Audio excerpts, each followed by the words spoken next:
then somewhere else hosting, then somewhere else for on-passive tools. Exactly. Potentially you manage it all in one place. Yeah. The summary highlighted simplifying the process, getting your own website and domain name easily. So streamlining the setup. Precisely.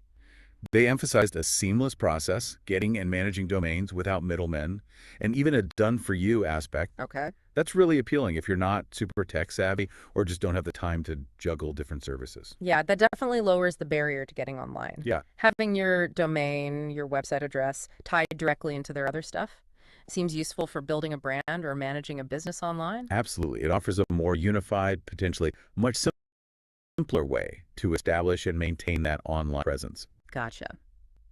This discussion also seemed to touch on some internal stuff. Team dynamics, operations. Yeah, a little mentions of optimizing payment processes and making sure tasks get done efficiently. Just general operational focus. Right. And an emphasis on listening to instructions, teamwork, Yeah. the kind of things you'd expect in a growing company trying to stay aligned. And it seems to be working to some extent. They mentioned positive interactions with those government departments again and securing new orders. It does seem to reinforce that point about credibility, yeah. Getting repeat business or new orders from government clients is a good sign. It's just the platform is delivering. And the CEO also apparently addressed some doubts from affiliates, stressing communication, keeping that channel open. And there were even those little human touches, like a birthday mention for someone named Julie. Huh, yeah. And a note about account refunds. What was the policy there? Something about users being able to keep their free account even if they get a refund, unless they're like negatively impacting others. Specific operational detail. Okay. Interesting glimpse behind the curtain. It helps, humanize the company a bit beyond just the tech announcements. Definitely. Okay, last major area. Incentives, promotions, commission structures. What's happening there? They flagged upcoming news and promotions. So something's on the horizon, suggesting potential deals or benefits for customers and affiliates. Vague, but noted. Yeah, it keeps people anticipating. They also clarified some things about commissions, how they work on customer purchases during promotions, just ensuring clarity there. Important for affiliates to know exactly how they get paid. Crucial.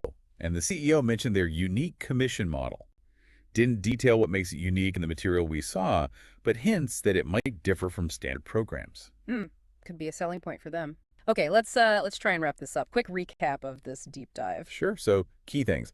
OnPassives launched this global AI cloud platform. It's apparently robust, already being used by businesses and governments. All right, big step. Then they're updating things for their affiliates, new design, better payment withdrawal options. Making life easier for partners. They've also jumped into domain hosting, aiming to simplify website setup for users. The one-stop shop idea. Exactly. Plus, we got hints about their internal operations, growth with government clients, and upcoming promotions tied to their commission structure. Sounds like a lot of moving parts, all pointing towards significant growth ambitions. Precisely. It's a multi-pronged approach in this AI and online services space. They're not just doing one thing. Okay, so here's a final thought for you listening. We see AI cloud platforms getting more powerful, more accessible, and companies like OnPassive are bundling them with other key online tools like domain hosting. How make things up? For the big tech players, sure, but also for maybe small businesses or individuals trying to carve out their space online. What happens when these powerful integrated ecosystems become more common? That's a great question to ponder. Does it level the playing field or create new kinds of gatekeepers? Yeah, what new opportunities or maybe challenges pop up? Definitely something worth thinking about. Indeed. This has been just a snapshot, really. It's a fast-moving story in the digital world. The blend of AI, cloud, and all these online services, it's constantly evolving. OnPassive's moves show they intend to be right in the thick of it. Stay curious, everyone. Hello, everybody. Yes, it is. It's Marty and Chris Live. Anyway, first thing I want to get across is for being here. The other part is I'm having a doozy of a time with Restream, posting the wrong dates. Sometimes it is posting, not posting. Sometimes it's posting without a thumbnail, something, whatever. I use it extremely a lot. So I talked to the guy, one of the support people. Their support's great. Well, they're working with me. They said, well, maybe you have to go back through and take all the YouTubes out and redo them. I'm like, oh God, I don't feel like doing that because you got to get a code and all that. But anyway, so I said, you know, this happens to me every once in a while. I wonder if it has to do with time. So this morning, I set up a couple videos that I had done, Tanzania or something, and it went right through like butter. So it might be a bandwidth problem on their part. So I wrote him back and said, look, I put 2 videos out this morning and they were kaboom. They worked fine. So who knows? Another thing on Julie Pierre, I want to thank everybody that's donated. She doesn't have enough. I'm still going to post it out there. I'm doing this for her daughter. But listen, we changed it. We added her brother's Zelle because they were going crazy with Minno's PayPal. It was like unbelievable. Everybody's got to get their bucket of cash, you know. Can't wait till we get running. But anyway, so that's why you see the difference. I'll play that video right now. I believe this is the modified one. If it isn't, I'm going to have to go get the other one. So here we go. Hello, everyone. My name is Julie Pierre, and I'm reaching out with a mother's heartfelt plea. My beautiful and vibrant daughter, Chloe, just 26 years old, has been diagnosed with a massive brain cyst. It has severely affected her speech, vision, and ability to walk. She urgently needs life-saving surgery overseas as soon as possible. We are asking for your prayers and support during this difficult time. Any donation, no matter the amount, will help us get her the care she desperately needs. If you can contribute, donations can be made PayPal, julianapierre17@gmail.com, or John Pierre Zelle account, number 9174743625. Thank you for your kindness and generosity. May you be blessed and Okay, thank you.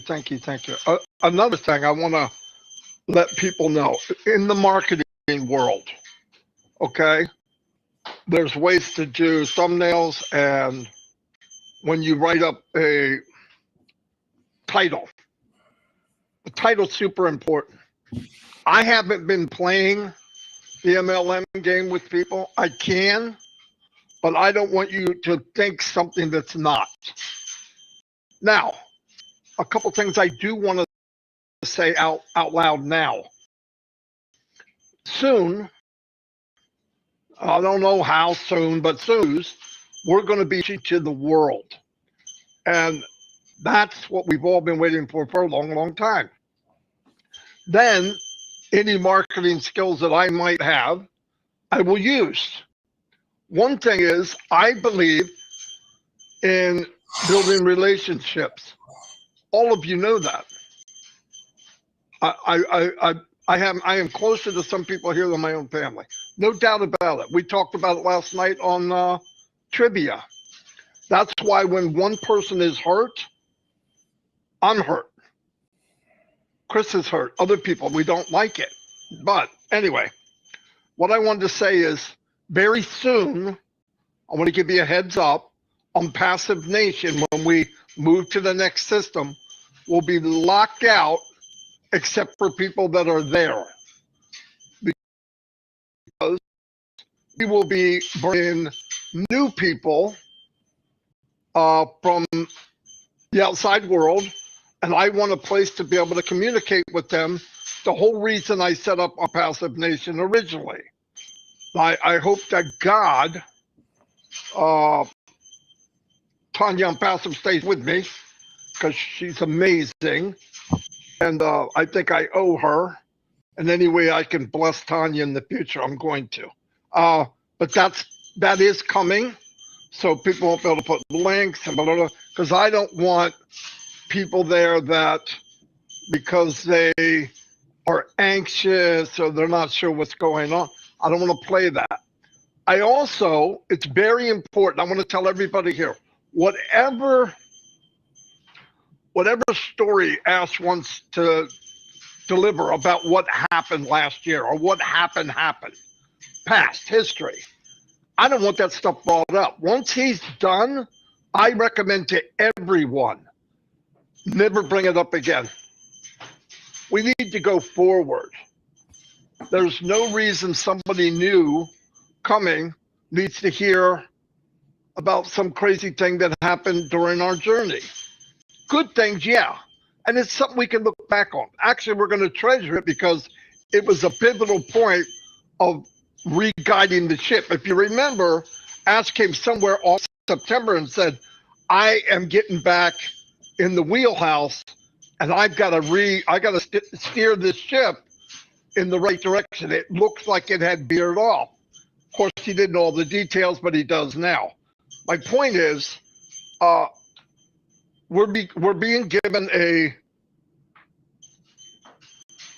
vehicle that you guys will never get again. I'm telling you because I know, and I mean everybody, people in every of these poor countries that me and Chris are going to every day. It hurts me to my core seeing how people are living. But this vehicle can change lives. Do I want to hype it? No. Because the fact is, if you're in and you participate and you win, there's never been a company online that can say that. Ever. So how much hyping do I need to do? None. Leave it as it is. And I'm recommending to everybody when we do move forward that we do not bring up old laundry. It doesn't make sense. It's not going to help anybody. They need to know. That'll be a figment of our imagination in 6 months, my opinion. It'll be a pain that went and gone. We'll barely remember it in time to come, which is a good thing. Our concentration needs to be on how do we deliver this? This is my opinion. I'm not telling you what you have to do. How do we deliver this unbelievable platform to as many people as we can, as quick as we can? Why do I say that? Because time is the most valuable thing we have. Chris just got done telling me this morning, 2 of his friends that he knew passed away last night. We have no guarantees. We never know what's going to happen.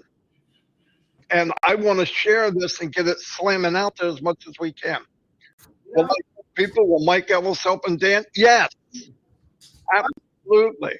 That's okay. There's nothing out there. I think, What? I don't know how to mute Chris, but I can't. I'm in it. All right. Yeah, all right. I don't know who he's talking to, the dog or wait. Anyway, so just keep a heads up. We're going to somewhere really good. Do I want to share what we can? Yes. Will the tools be there so that anyone, everywhere, anytime can build a business with this company? Yes. Yes. That's why we're here. That's why I'm here. So there's no updates. There's no new updates. I'm getting that out right now. This happened, this happened. No, it didn't. I mean, I could show you a video that we did the other day, but why? You guys can see it. There is no new updates. If there was a new update, I would show it here right now. Or we would get it and bring it here. There is none. I don't want to confuse people. Hey, here's an update. Update of what? The last update was with Ask Me Far. You can go look at it, watch it, read it, and you'll understand. Go in the back office and look at the OES back office for updates. But I see so many people throwing stuff out there like, here's an update. What? 3 updates is not an update of the same thing. It's just you're regurgitating the same stuff. I don't want to do that. I want when you come here, it's hopefully important and something fresh. So we're not going to do that. Who did you wrestle and slam to the ground? I'm not. The guy has to get my belly stop. Oh my God. It's one of those mornings. I heard someone knocking. This guy needs to get in my backyard to do some stuff. I didn't know he was coming today. So he's back there Of course, the dog is going to go crazy. I'm good. That's okay. I love it. You know why I like it? It's not me for once. I forgot that I left the volume on. I go, oh boy, you can hear everything I'm saying. Yeah, no, you couldn't really, but it sounds crazy though. No, but that's what I want to tell you. I don't want to. Oh, I can't think of something to do. Let me bring up something that happened a week ago. That's not right to you people. It's just not. I try to every day find something new. I work hours and hours and hours to do that. I didn't like the MLM where hype upon hype upon hype upon hype. When we're in a company that's already so hyped, you're gonna have to dumb it down, or people aren't gonna believe you. Just tell the truth. And somebody, I don't know why they gotta. Well, nothing happened lately. Let me hype something so people will jump on it or go here. And I see people posting stuff that's years old. No kidding. Or posting a quote that Ash said 4 weeks ago. Now, when you do that, what happens? A bunch of people come in, and then you get this. Here's what you get. Hey, Chris.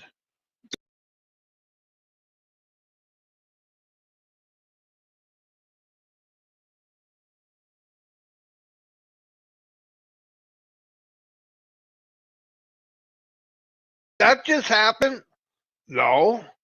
It was no, it's not an update. Nothing happened since the last time it happened.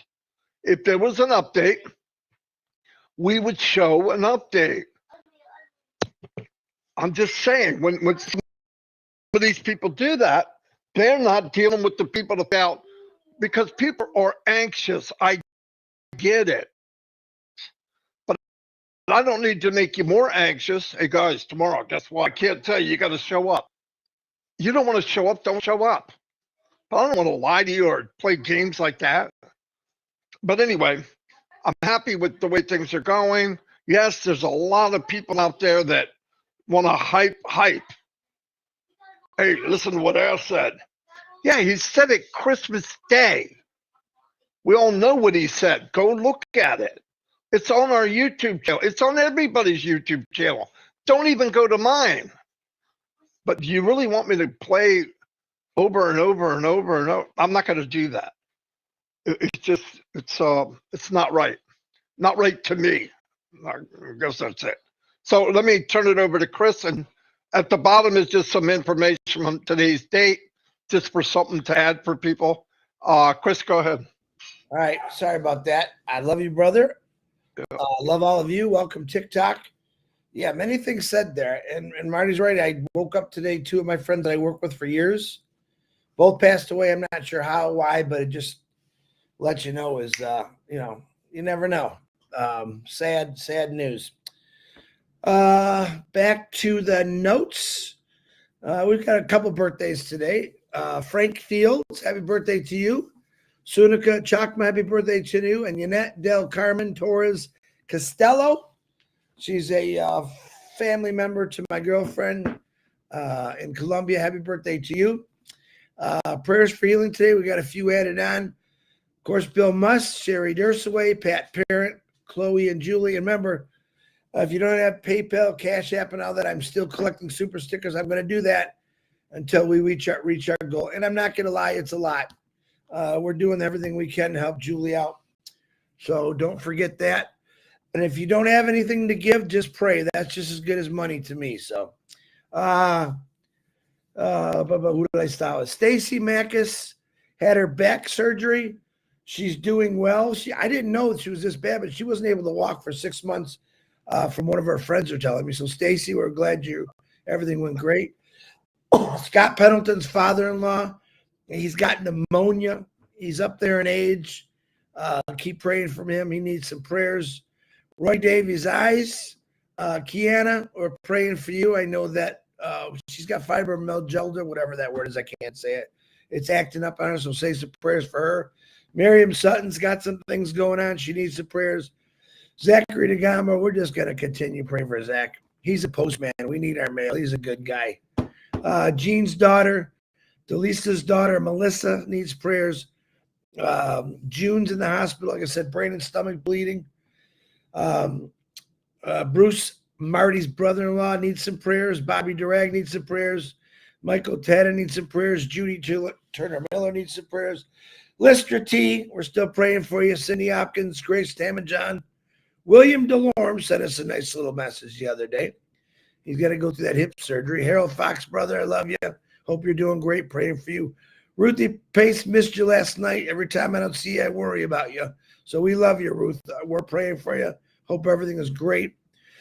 Seeds Academy, P&G, Ash Mafara, Marty DeGarmo, myself, we can always use prayers. People fighting and beating cancers, Tom Taylor, Dane and Darius, Robin Noble, Eileen Geek, Mr. Gene, Chang Yang, Janet and Gerald Muller, David Switzer, Joyce and Melvin. We're praying for you constantly.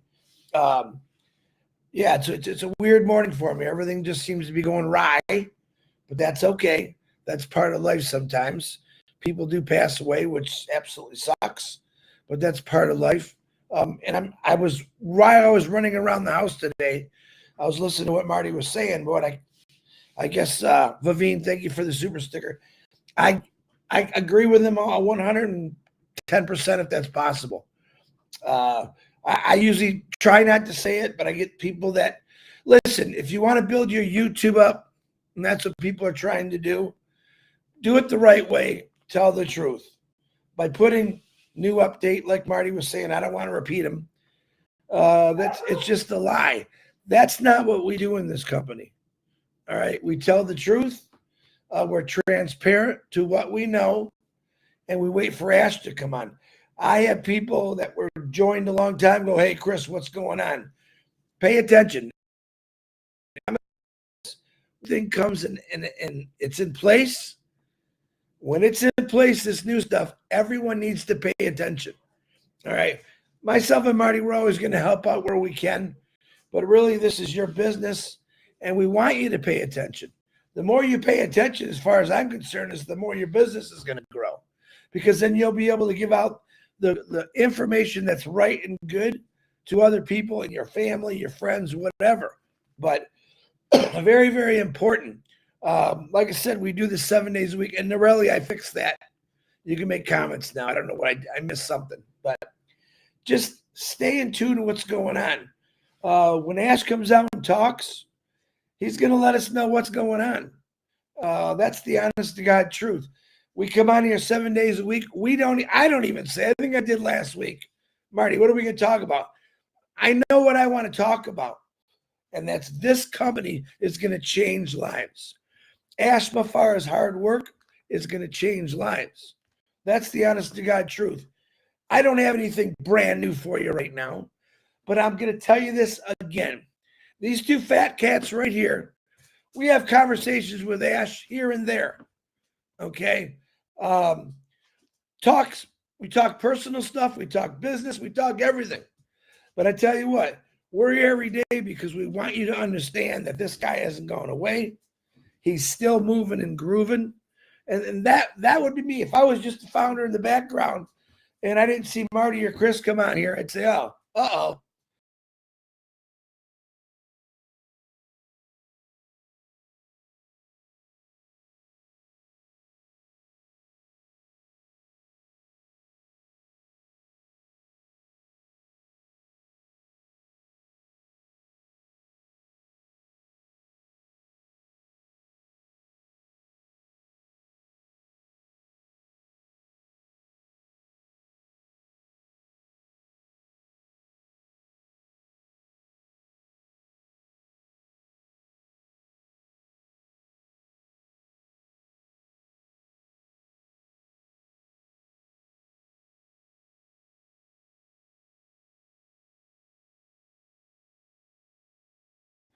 And it went like butter. So it might be a bandwidth problem on their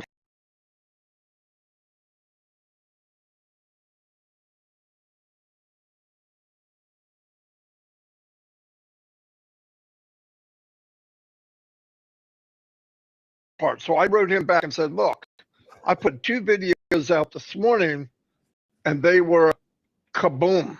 They worked fine. So who knows? Another thing on Julie Pierre, I want to thank everybody that's donated. She doesn't have enough. I'm still going to post there. I'm doing this for her daughter. But listen, we changed it. We added her brother's Zelle because they were going crazy with Minno's PayPal. It was like unbelievable. Everybody's got to get their bucket of cash, you know. Can't wait till we get running. But anyway, so that's why you see the difference. I'll play that video right now. I believe this is the modified one. If it isn't, I'm going to have to go get the other one. So here we go. Hello, everyone. My name is Julie Pierre, and I'm reaching out with a mother's heartfelt plea. My beautiful and vibrant daughter, Chloe, just 26 years old, has been diagnosed with a massive brain cyst. It has severely affected her speech, vision, and ability to walk. She urgently needs life-saving surgery overseas as soon as possible. We are asking for your prayers and support during this difficult time. Any donation, no matter the amount, will help us get her the care she desperately needs. If you can contribute, donations can be made PayPal, julianapierre17@gmail.com, or John Pierre Zelle account, number 91747433625.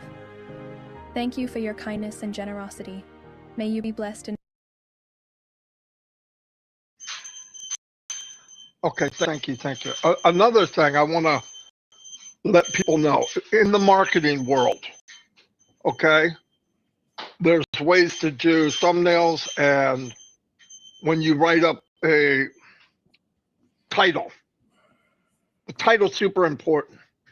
I haven't been playing the MLM game with people. I can, but I don't want you to think something that's not. Now, a couple things I do want to say out loud now. Soon, I don't know how soon, but soon, I don't know what number to use, we're going to be launching to the world. And that's what we've all been waiting for a long, long time.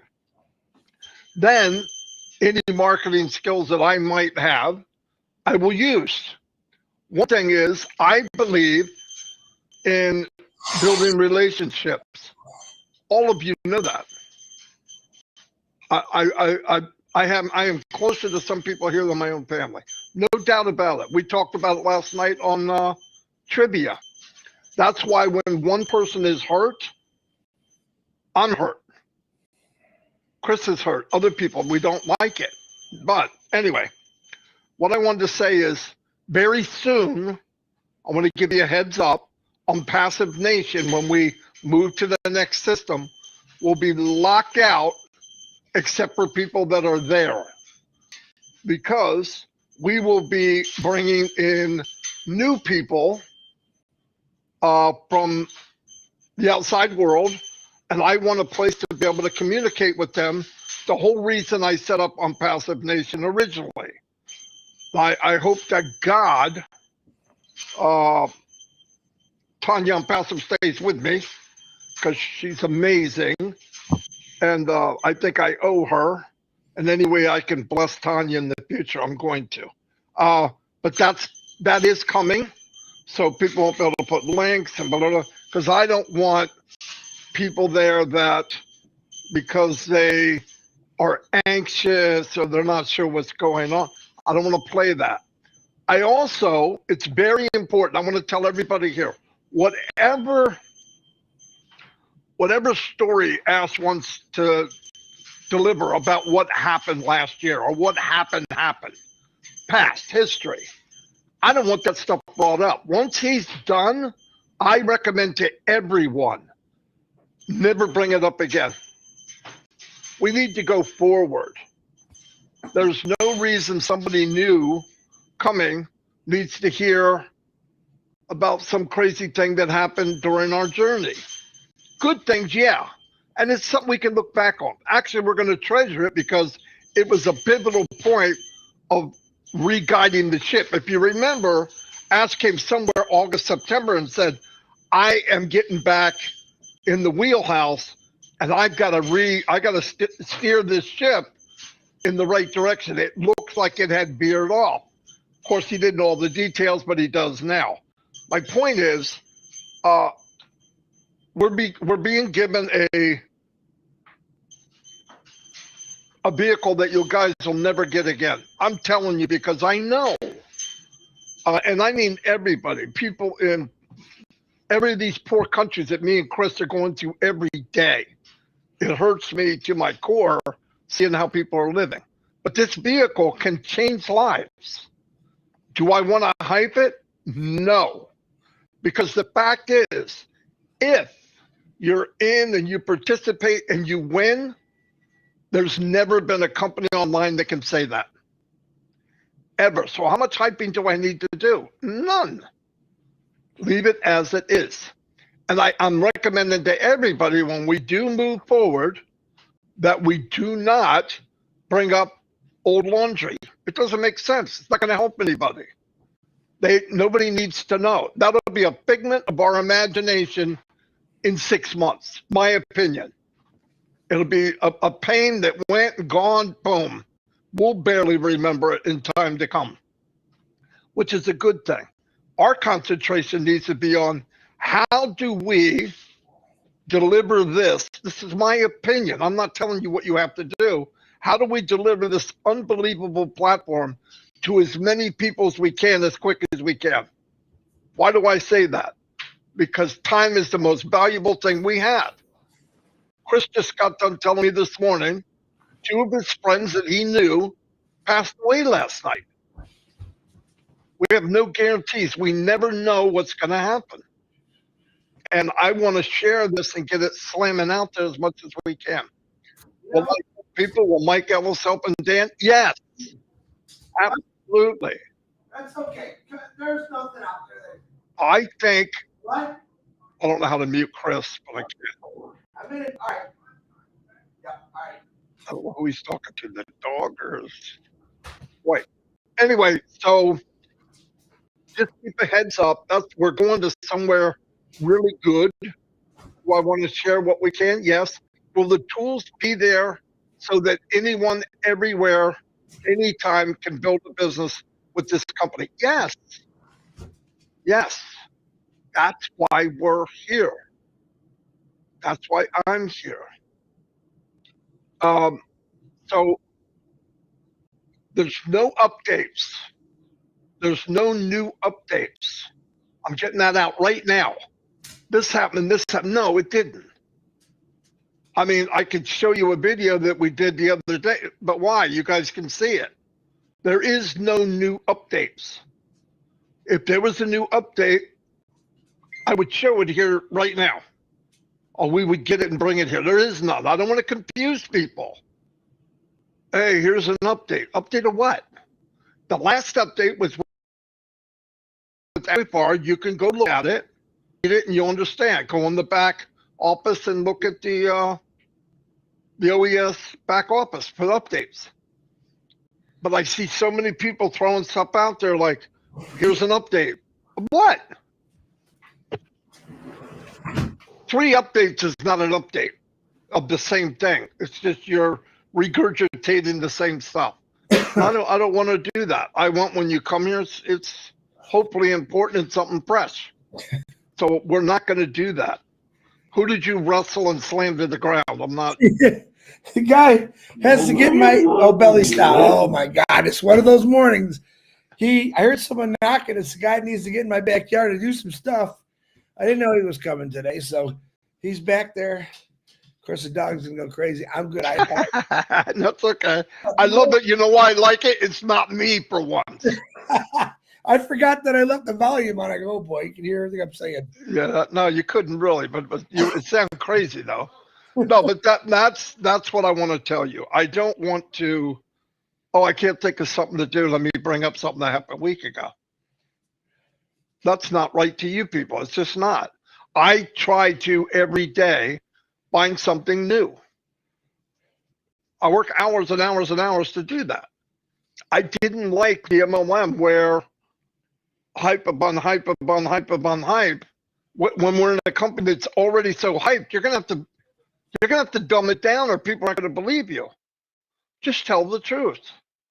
And somebody, I don't know why they gotta, well, nothing happened lately. Let me hype something so people will jump on it or go here. And I see people posting stuff that's years old. No kidding.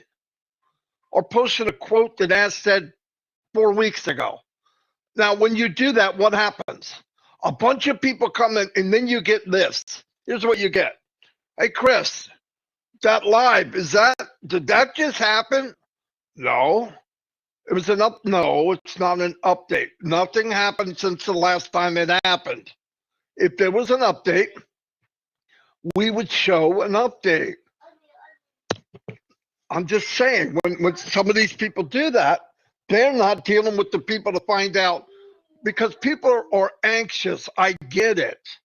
But I don't need to make you more anxious. Hey, guys, tomorrow, guess what? What? Oh, I can't tell you. You got to show up. You don't want to show up, don't show up.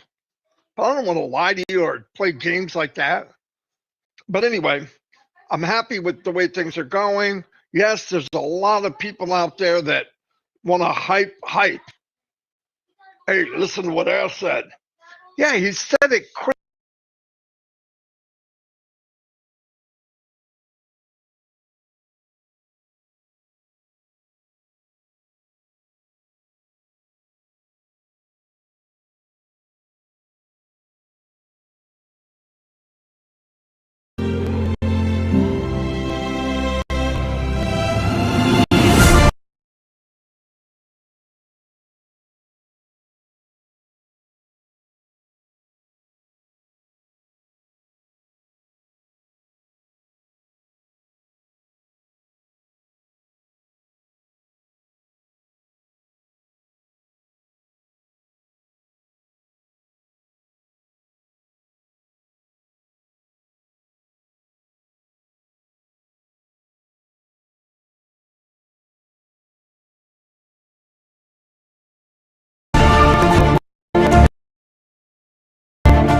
This is a preview file. For example, use only.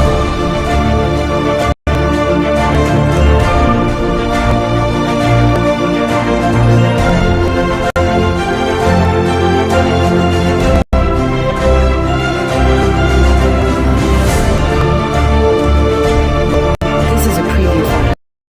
For example, use only.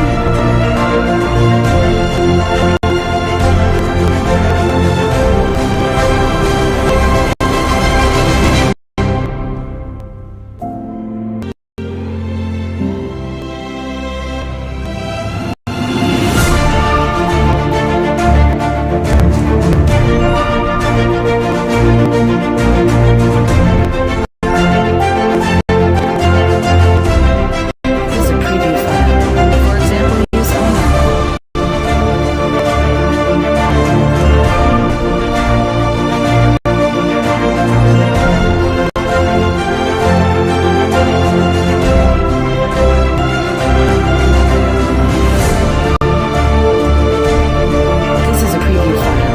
For example, use only.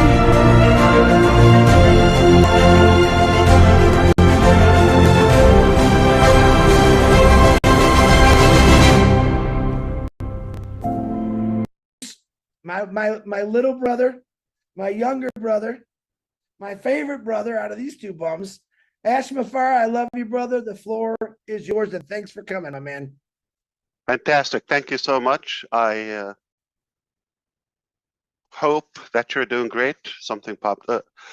I really was enjoying the conversation with Amin, but I made a commitment. I needed to come and show up here. So it's all good. It's lots of progress and positivity. So I want to make sure I don't bring everything, in details, lots of mechanics, but I'm going to do my best to recap or summarize where we are here and the next phase. So we talked about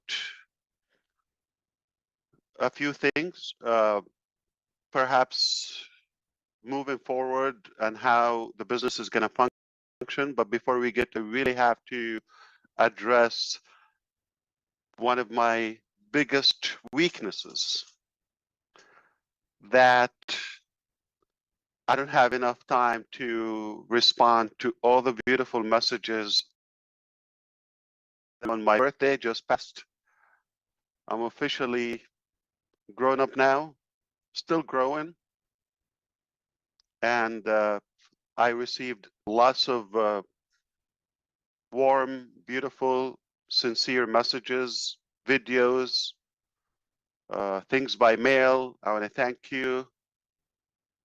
All really made me smile, and I'm grateful forever. I really want to give back to as many of you as possible, because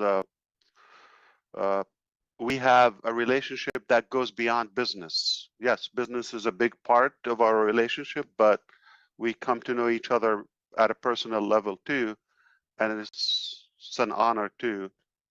I really wish I could do the same to you, but I'm going to say it here publicly.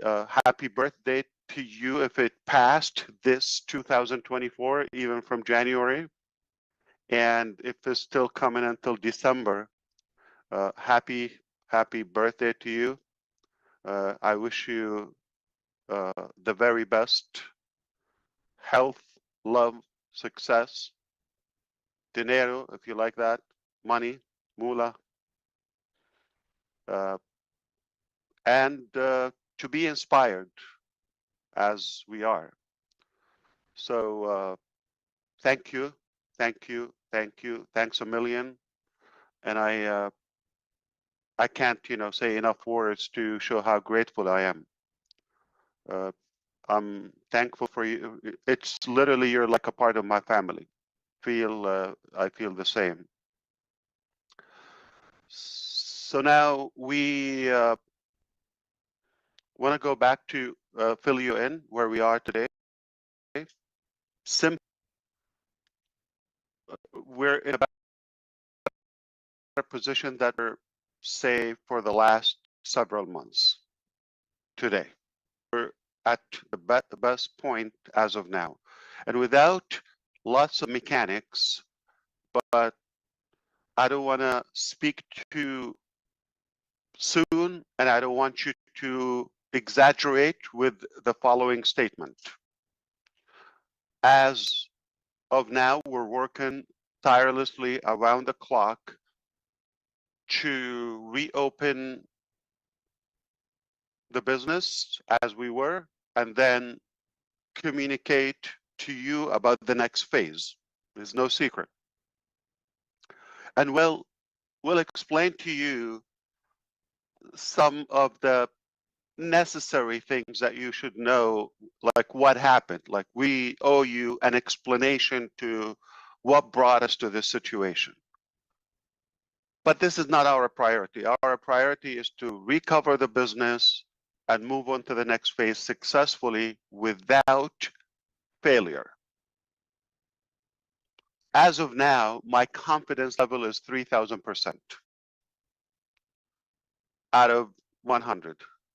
And I mean to inflate it, because I'm beyond confident that we will succeed. We're going to overcome this hurdle, and we are going to be fine. Realistically, the more time we have, the less bugs and issues we will experience with you. If we're going to compromise that, so let me give you two scenarios. We can rush in and open as of next week. Okay? So myself having live link as of Sunday evening.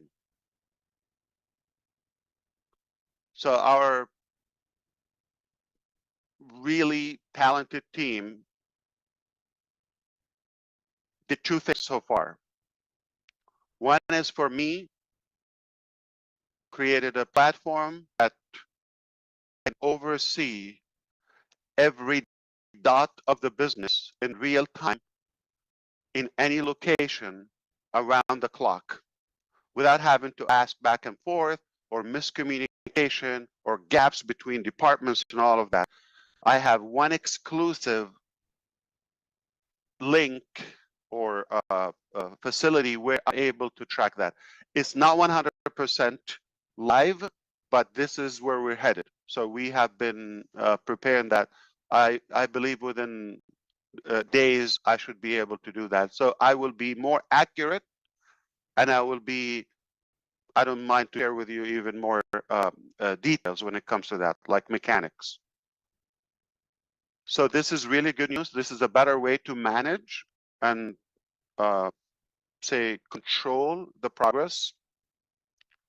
The second thing is we have another private link as of Sunday evening will allow us to monitor all the process in details anytime from any department, and then post that and pass that. We will be more accurate, we will be more informed, because we will see the actual picture live, like API for those who know. I will be able to access that and real examples. So I would say, okay, well, this is not functioning, this is working, this is good. So let me give you the two scenarios. From Sunday, about a week, we can go live. Okay. If we go live after 7 days, there potential we are not going to find things perfected, but you'll be able to log in, find your data, you're in the right place, you have your team.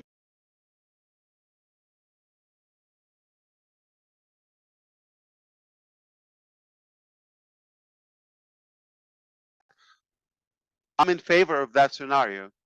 It will give you the impression, okay, so unpassive is not gone, is not going away, is coming back, and it will give you a sense of our tenacity, how aggressive we are in order to fight to get it, and then we'll talk about the journey later, not now.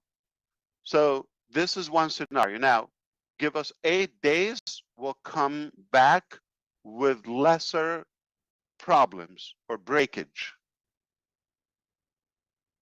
9 days, better. 10 days, better. You follow me? The more time, this is what I just had, a conversation with our team. The more time they have, the more perfected it would be. No leakage, no, but I'm pushing that I can communicate with you, and hopefully from now on, you cast this message is, we're going to come back, because this is my scenario. I said, you know what? The first step to reopen the business, like I said to you, urgently, as soon as possible, even not the whole ecosystem and all the mechanics. If we assure them we're not going to bug them and say this is not working or this is, this, let them finish work. But I want to give you the sense of like, we're coming back. So if we can communicate that, I can push the first scenario. If you believe, no, we want to, let's come back and give us a sense of this new level of development, then I can tell you, the time they need based on what we find on Sunday evening, because we're going to go live with our private, application. Then we'll have a sense of where we are. Okay. Understand there has been a lot of, intentional poo-poos by former employees, and we'll let you know that, okay, in a professional way. But it's irrelevant today. So that's why it's not just coming back. It's not a click of a button, and it's a lot of things to sort, okay, and sort out. Now, this is all good news. We're no longer talking about, are we going to come back? We're no longer talking about it's open, maybe a few months. We're not talking about days. We're talking about it's under control. We're able to tackle all the issues, and we have different scenarios. So if one doesn't work as we want, we move on to the second scenario, third scenario. It is going to work. So remember, 3,000% confidence. Absolutely. That's all you want to know. So all in all, today we're in the best position by far for the last year, at least. Not because of where we are exactly right now. It's because of what we were able to recover and fix, and because what we prepared for you next. And that's when we're going to have a little wiggly dance, okay? But seriously, seriously, you're going to love it. It's definitely something to be proud of. The comeback, I mentioned that to you a few weeks ago, is going to be historical. What happened to us, how we sustained, survived it, and where do we take it afterward? Nothing less of, I don't want to say miracle, but it's a remarkable work. It's not typical. I would tell you, any other company would have disappeared off the map entirely. So it's all good news because of where we are going, because we have a good grip of the business as of now, and we have the right people.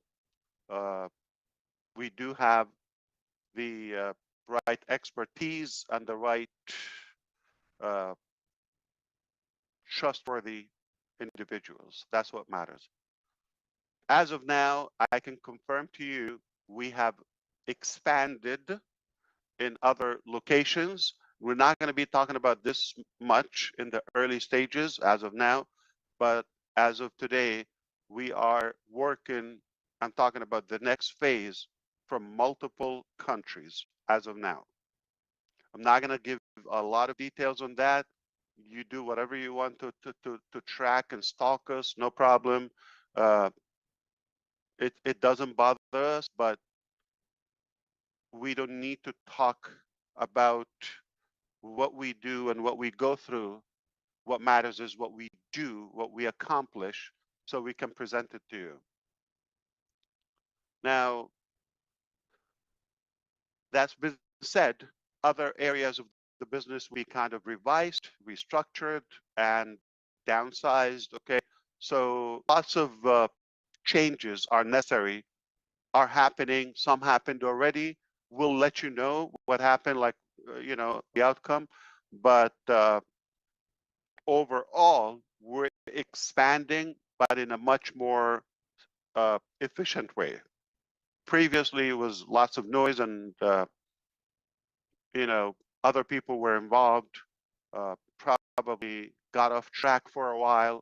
I can confess that, and I don't think it's a surprise to you. We all agree, but it was an incredible, valuable lesson in many ways. I believe we are really now focused on the target with the right people, while in the background we can do the cleanup from all the wrongdoing previously. I don't know if you had any expectation, any certain topic you want me to address. I'm happy. I have no restriction. I'm always delighted to be here, and really honored to make sure that you're up to speed. Maybe if time allows, okay, it's up to you. Step number 1, thinking cup, so I can think. Step number to ask for permission. Would you allow me to say something? Anything? Okay.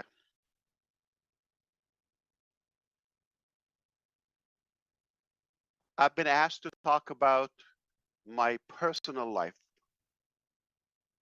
to be invited to certain shows. And the reason I'm not intrigued by that concept is because I truly want to respect your time. And I want to give you what matters to you, not what matters to me. So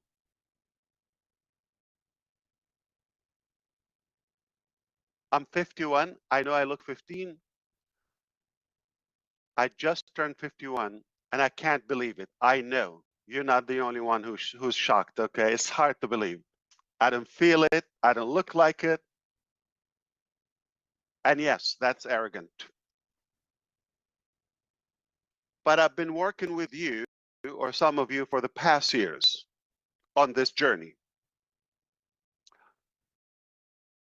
Say the 45, 40 prior to that, okay, take the first 5 years of, diapers and all of that. I don't know if they had diapers my times, but that doesn't count. So a good decade before we met, okay, or we started this journey. Proud of that accomplishment and how far I come, all of that, and my background and all that. It's all what led us here. At the moment, I don't believe this is relevant to you or it's going to value to you. Those 40 years, okay? Now, the last 6 years, that is more realistic that I could talk about that. I'm talking about for now. So we can talk about the last 6 years and moving forward. I can talk to you day and night. That's a metaphor, way, not literally, okay? I got business to do. But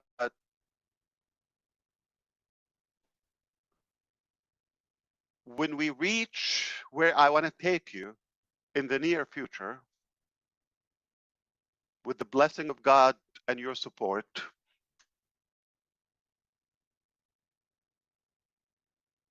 then it becomes more interesting. Okay, how did we get here?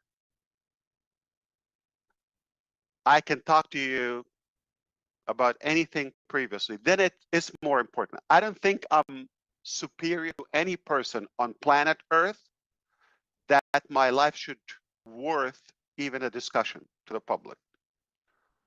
And this is not what I want to tell you. I'm leading to my, I'm going to bring it home. Okay.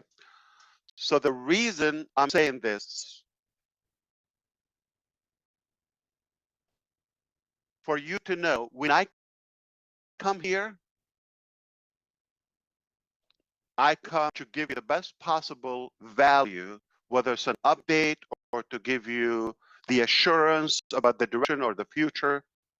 I don't come here to be either appraised or talk about myself or what do I go through. Yeah, I go through hell, don't worry, but I can handle it. I only come here because of you.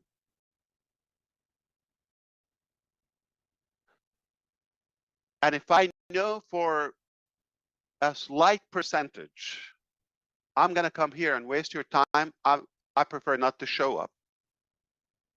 If I have a shadow of a doubt about the direction, or I know we're not going to get to a better place as a total humanity together, I will be very blunt and I'll be so transparent with you. I'll tell you, you know what?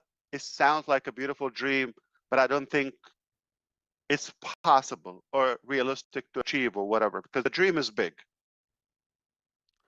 I'll come here and tell you, please figure out your life.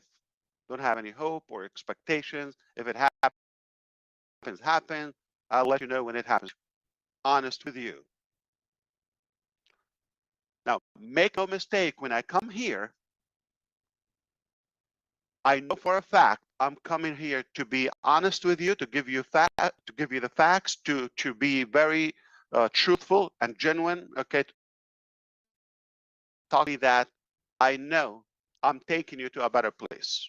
Whether you see it today, you don't have to see it. I don't have to swear. Okay, you don't have to have the same level of confidence as some of us do,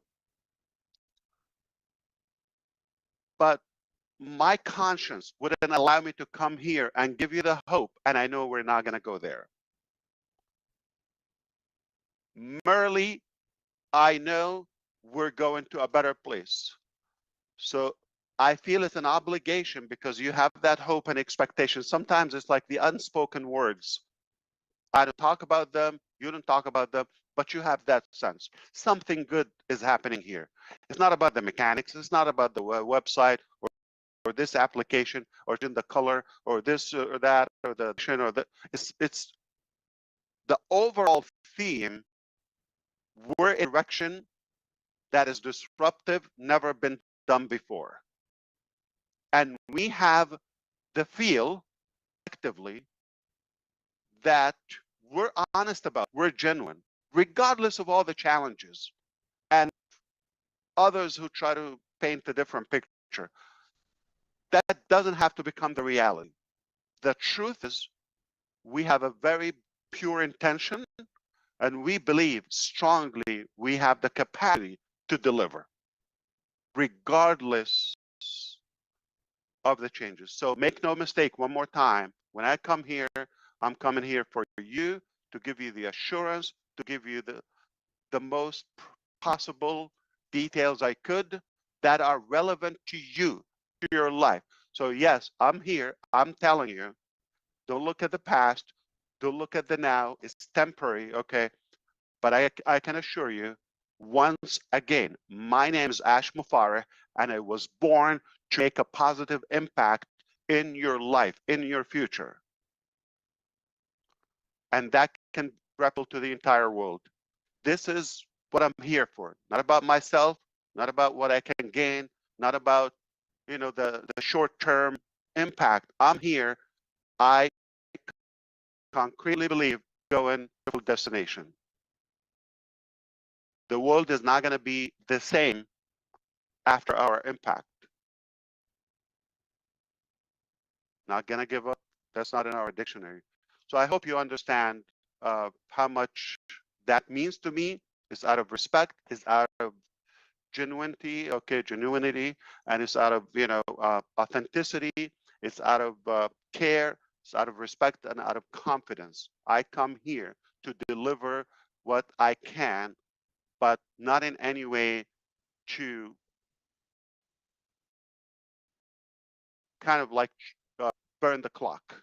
I'm here to give you the best and most possible value for your time.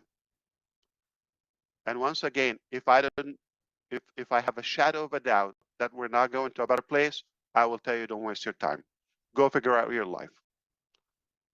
But once again, I know we're going to a beautiful destination together. So stick with us. You're going to go places. Here's the best part. You don't pay for it. You don't have to code it. You don't have to build it. You don't have to invent it. You don't have to do any of the, say, hard work, the struggle that we go through. There's no loss at all. It's all gain, gain, gain for you. I hope this was clear. I did my best, but I will continue doing this as time allows. And I think we're very close to the direction where we have everything under control once again, and then we would have a more organized thing without being compromised from the inside. Does that make sense to you?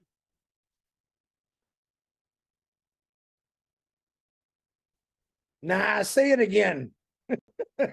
Okay, so here's what we're talking about. Okay.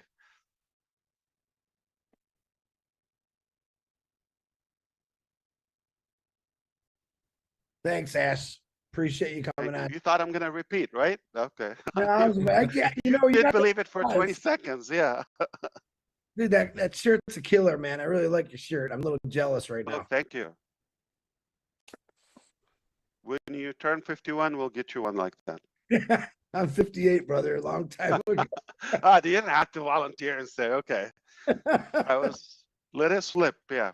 Yeah. Okay. Well, Thank you. it's all good. That's wonderful. Please feel free Cheers, to Ash. comment or to kind of like echo anything before we go. It's all good. I'm having a great discussion with the team. They went to grab a meal, and then we'll continue the work. Yeah. Go Yeah, back. thank to you work. for everything you've been doing, Ash. It's really is heartwarming to know that you've got our back. Fantastic. Excellent. Absolutely. Fantastic. Give a big hug to your wife and kids too, because I know they're missing you as much as we do sometimes, I bet. Thank you. That is a true statement. I certainly will. Thank What's you. the picture, Ash? What's that? Is that a birthday gift behind you? That's that picture. This one here? Ah, Oh, that's nice. beautiful. Let me turn off the lights for the reflection. Do you see it? It's lots of Yeah, that's cool. That's beautiful, man. There you go, right there. Very good. Very good. Well, we do appreciate you, man. You said some pretty cool today. Yeah, you did. Absolutely. You This did a whole, was grand slam. Yeah. Well, that team, I am, but I think you got them covered already. Yeah. Ah, Oh, that's a cool one as well. this was so they have this I don't know of handprint.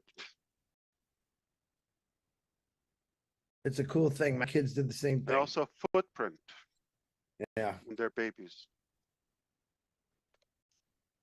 And that's what annoys me, okay? Because they're creative in many ways, and I have nothing, okay? Yeah. Like, No. how do you keep up with that? Yeah. Hey, Omar, come here. Give me some advice.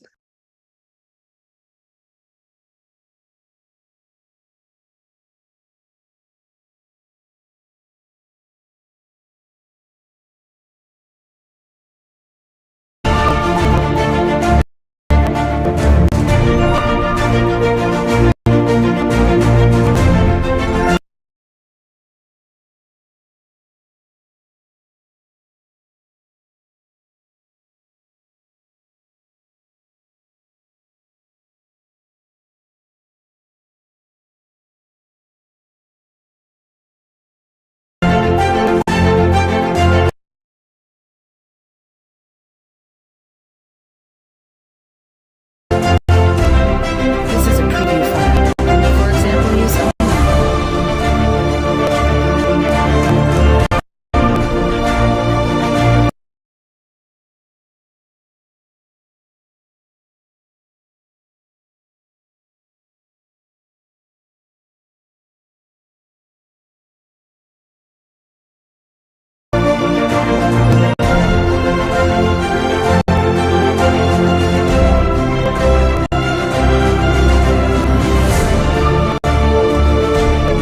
This is a preview file.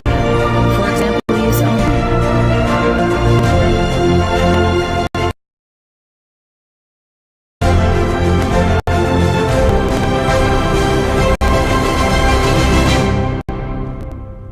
Ever get that feeling, that quiet hum of anticipation when you know something pretty significant is brewing? Mm-hmm. That's kind of the space we're exploring today. We've taken a deep dive into a recent webinar by Ash Farah, and our focus is really sharp. Understanding the strategic roadmap for what's coming next. Right. Think of this as your shortcut, to grasping the leadership perspective during these times of change and maybe the exciting possibilities of future innovation. Yeah, getting straight to the point. Exactly. For you, someone who values getting to the heart of the matter efficiently, our aim is to unpack the core strategies, the critical role of resilience, and how these cutting-edge technologies are figuring into the picture, all without getting lost in the weeds. And what immediately stands out, I think, is how the webinar kicked off. It wasn't just like a presentation. There was a real emphasis on connecting with the community right from the get-go. Okay. The sheer number of questions submitted, I mean, 2,000, that really speaks volumes about the level of interest and, well, expectation. 2,000, wow. Yeah. And those initial remarks really set a tone of thoughtful consideration, highlighting the importance of patience as these strategic insights were shared. Right, managing expectations. So before diving into any specific plans, there was this clear intention to build a more inclusive environment. That's how it felt. Acknowledging everyone, whether they were new or familiar, and those thoughtful well wishes for different religious observances, it definitely fostered a sense of shared space. Okay, good foundation. Mhm. Let's get into our first key area then. Resilience and character. This felt like a really powerful thread woven throughout Mr. Mufaria's remarks. It absolutely was. He presented this idea that lasting success isn't some sudden event. It's more the cumulative result of a long-term journey shaped by the principles you uphold and like the integrity you demonstrate along the way. So it's a long game. Exactly. And he made a compelling point that those difficult periods, the times of adversity, are actually when your true character emerges. That's where those really solid, enduring relationships are forged. That really resonates, doesn't it? It's like when the pressure's on, you see what people are truly made of. And he wasn't sort of stuck in the past, dwelling on old challenges. The focus was very much on the present moment. Right. But with a clear vision for the opportunities that lie ahead.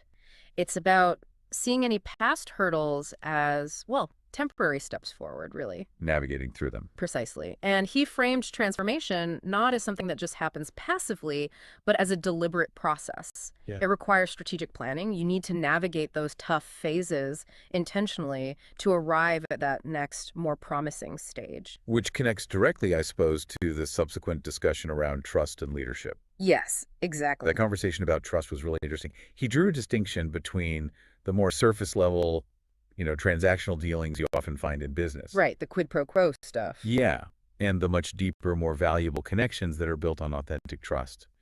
And there was this palpable sense of anticipation for this more powerful future chapter he alluded to. What's your take on how leaders build that kind of trust during periods of change? It's tricky. It really is. And what's fascinating here is how he seemed to balance the need for openness with the necessity for, well, discretion. Okay. He shared his overarching vision, hinted at future developments, but was also careful not to disclose specific product details prematurely or comment on ongoing legal matters. It's a delicate act, Definitely a balancing act. Maintaining transparency to foster trust while safeguarding strategic information. Exactly. And it feels like that emphasis on genuine connection, valuing those relationships over purely financial gains, is maybe a cornerstone of building that trust. I think so. About the significance of community and those authentic relationships, even suggesting they hold a value that kind of transcends mere monetary success. Which is a powerful statement in the business world. It really is. Yeah. What does that prioritization of community over purely financial metrics tell us about the long-term vision, do you think? Well, it suggests a deeper motivation, perhaps.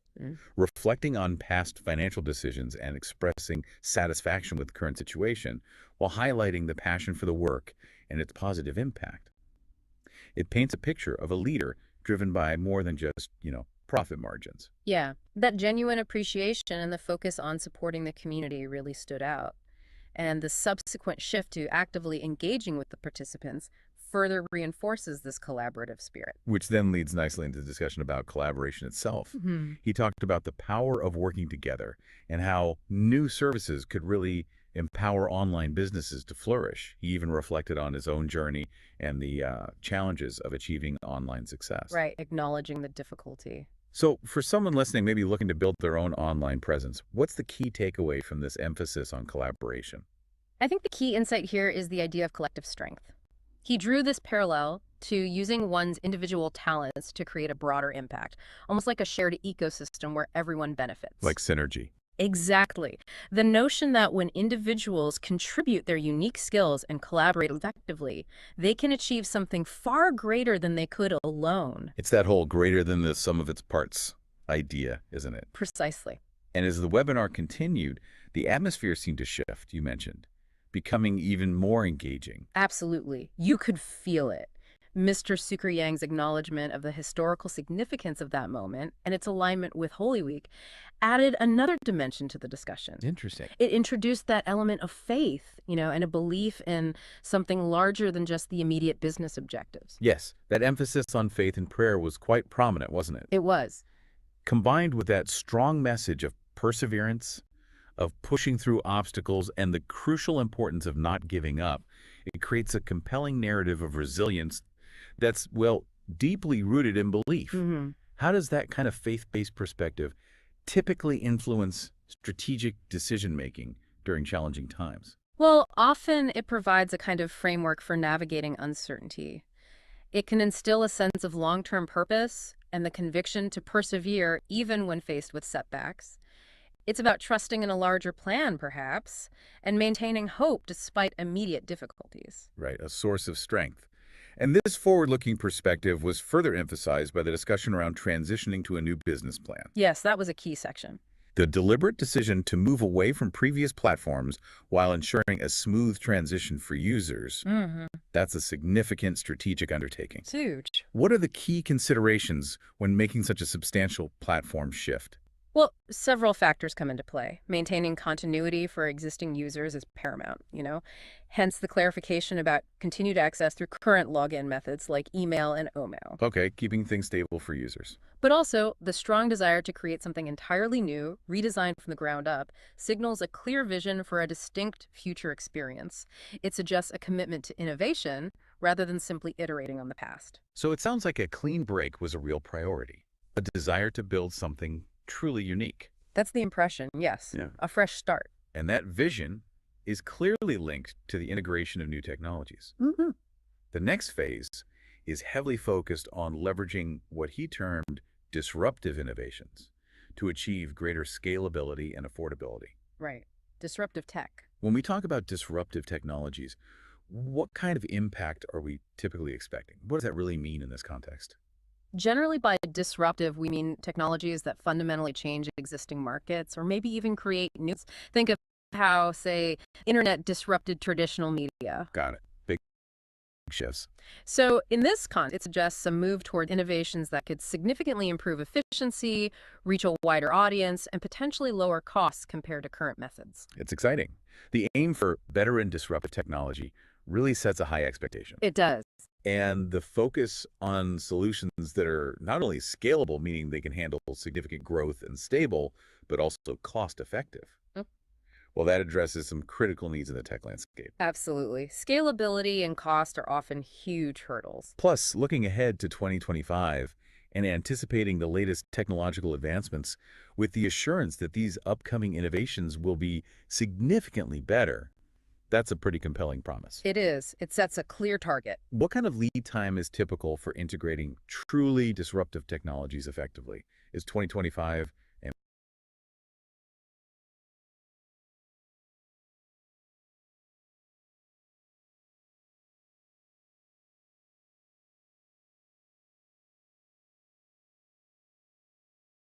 Oh, it can vary greatly. It really depends on the complexity of the technology and the scale of integration.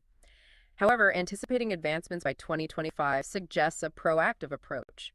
It indicates that research and development are likely already underway to leverage these future innovations effectively. Okay, so they're likely already working on it behind the scenes. Probably, he'd have to be. Okay, so let's try and synthesize this for you, our listener. Wrapping this up, what are the core insights that really jumped out? Well, first, we heard about the vital role of patience and the enduring importance of character, especially when navigating these periods of change. Right, that resilience piece. Then there's the clear emphasis on the value of genuine connections, those trust-based relationships that go far beyond Community over just cash. Exactly.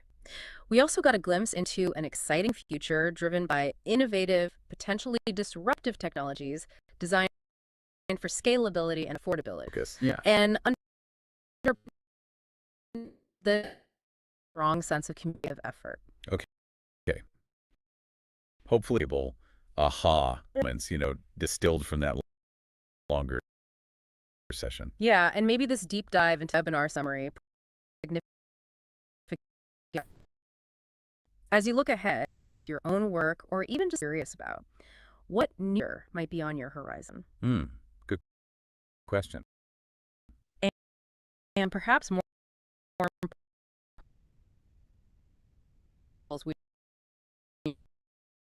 genuine connection. Yeah. How do you for your own next step? It's worth staying on, you know? What steps can you take to navigate your own future with that kind of intention and foresight, echoing some of the key themes we've explored today?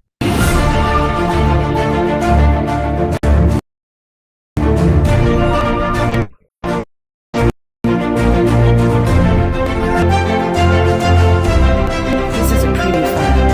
For example, use only.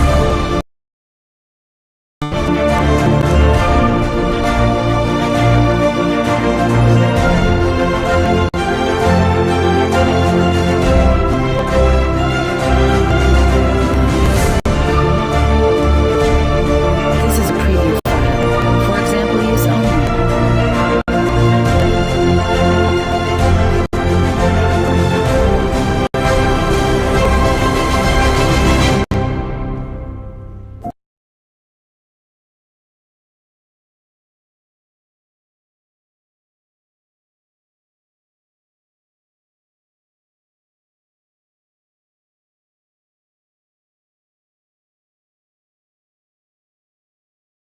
हम on passive और इसके सभी उत्पादों से प्यार करते हैं। हम अब उन शब्दों का उपयोग नहीं करना चाहते। हम अपने दिमाग को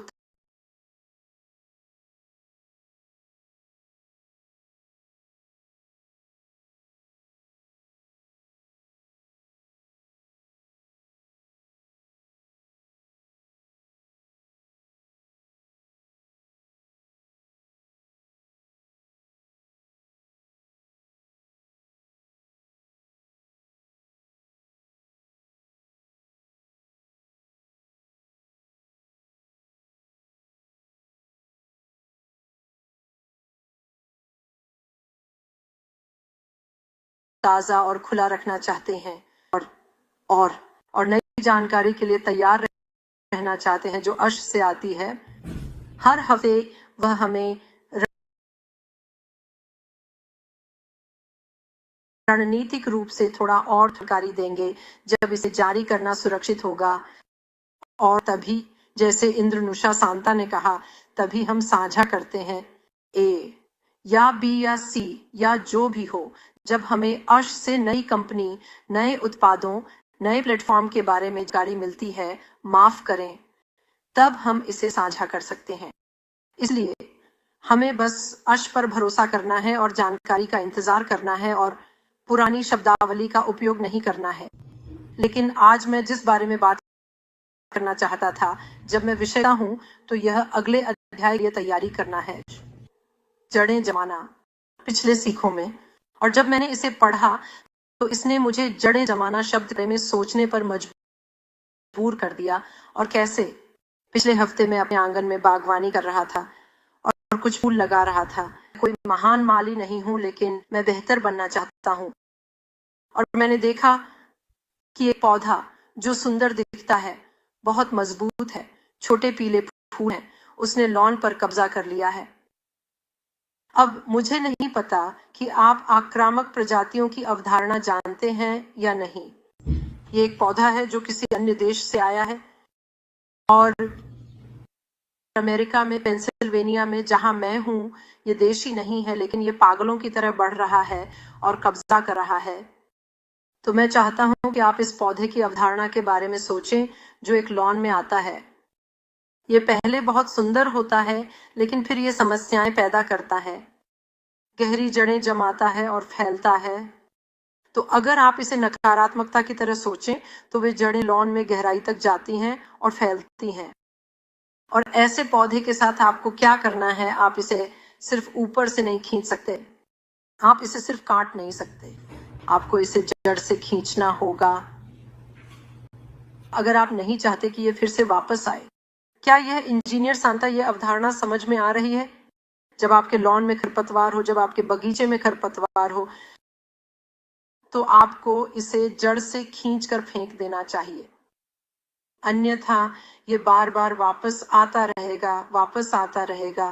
तो आप एक नई जमीन के टुकड़े से शुरू करते हैं, एक नई मिट्टी के टुकड़े से, और यही हम इस अगले अध्याय के साथ कर रहे हैं। हमारे पास एक नई मिट्टी का टुकड़ा है जिसे बीजों से बोया जाएगा, और हमें ठीक से नहीं पता कि वे कौन से बीज होंगे,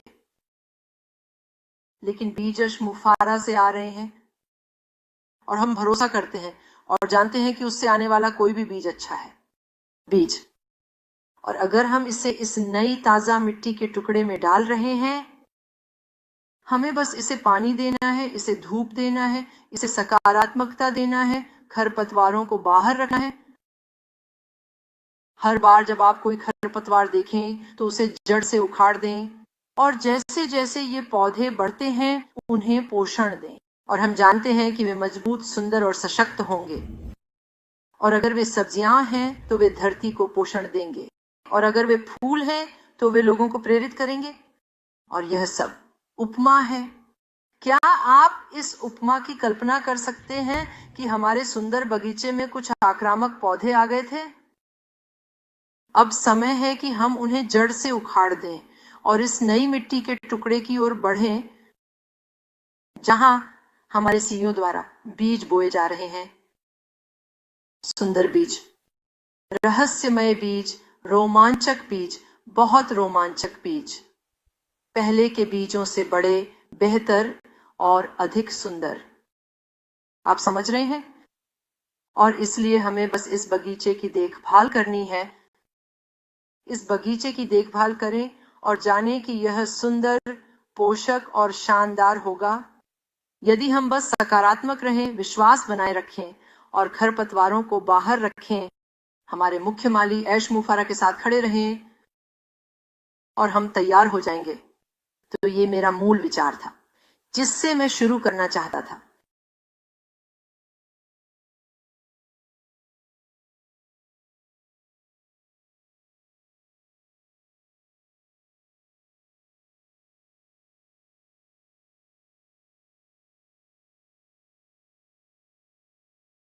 أصل ما يعني قد يخولنا أو يعطينا الدافع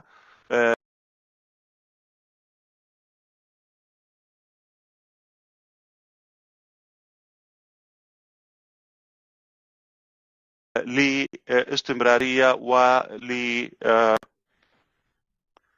يعني لقاءات دورية إن استدعت الحاجة. بس أنا راح أغطي هذا الموضوع، لكن مبدئيا ما راح يكون أسبوعي. في الشق الثاني الويبينار الأجنبي لجميع البلدان واللغات تقريبا بمعدل أسبوعي. ممكن حتى يعني في احتمال بكرة يكون في عندنا لقاء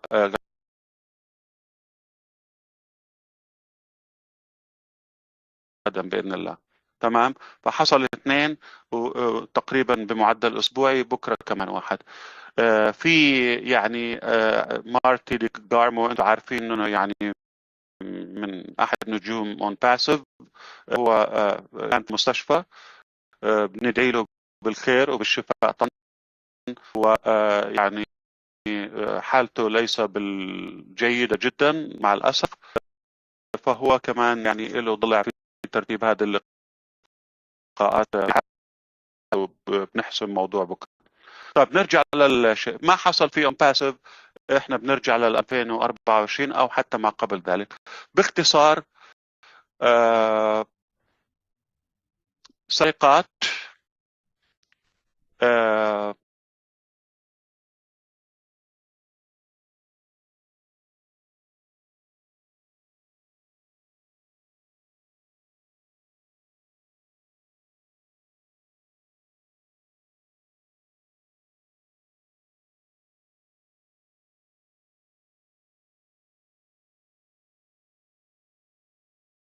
للاسف يعني في معظمها اخلاقيه وحرام في حرام، يعني مع الاسف. يعني خلينا نحكيها هيك على بياض عشان نحط الموضوع ورانا.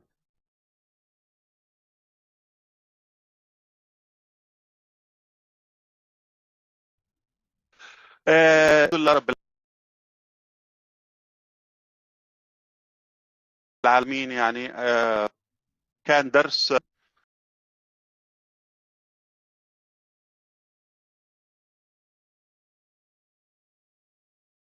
كان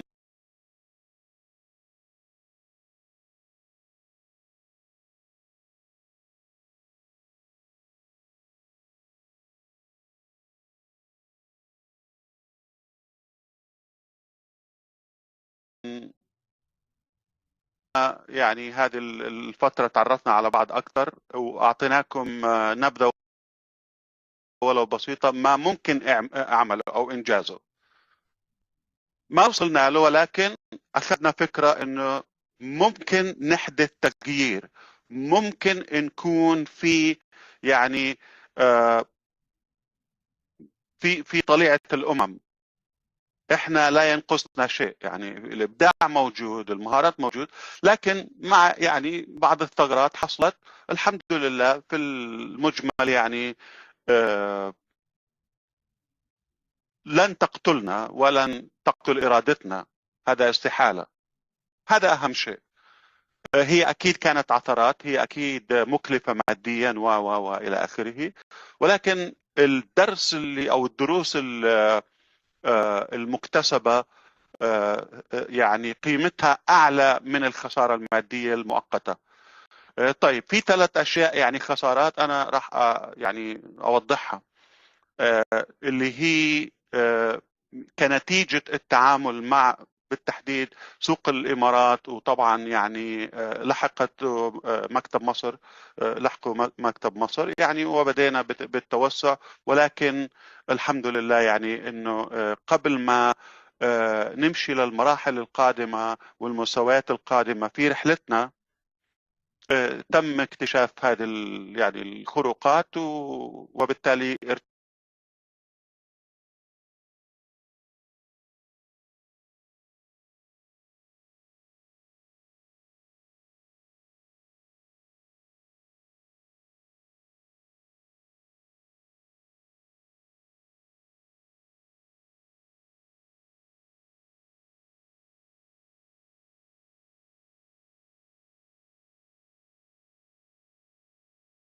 very short and sweet to the point. Okay. We wouldn't talk about the next phase until, number 1, completely detached from the previous culture or mentality or mindset.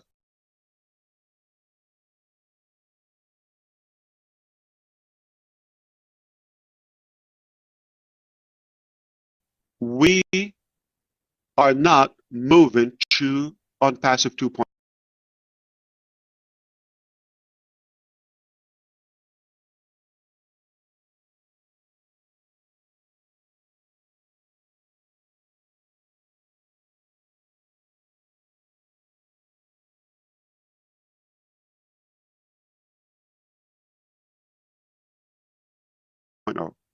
We're not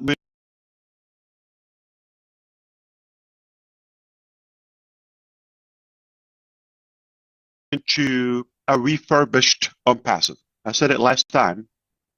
We don't have any commonality between on passive and next chapter. One common. As of now, you're not in it. Only not a line of code, not a product or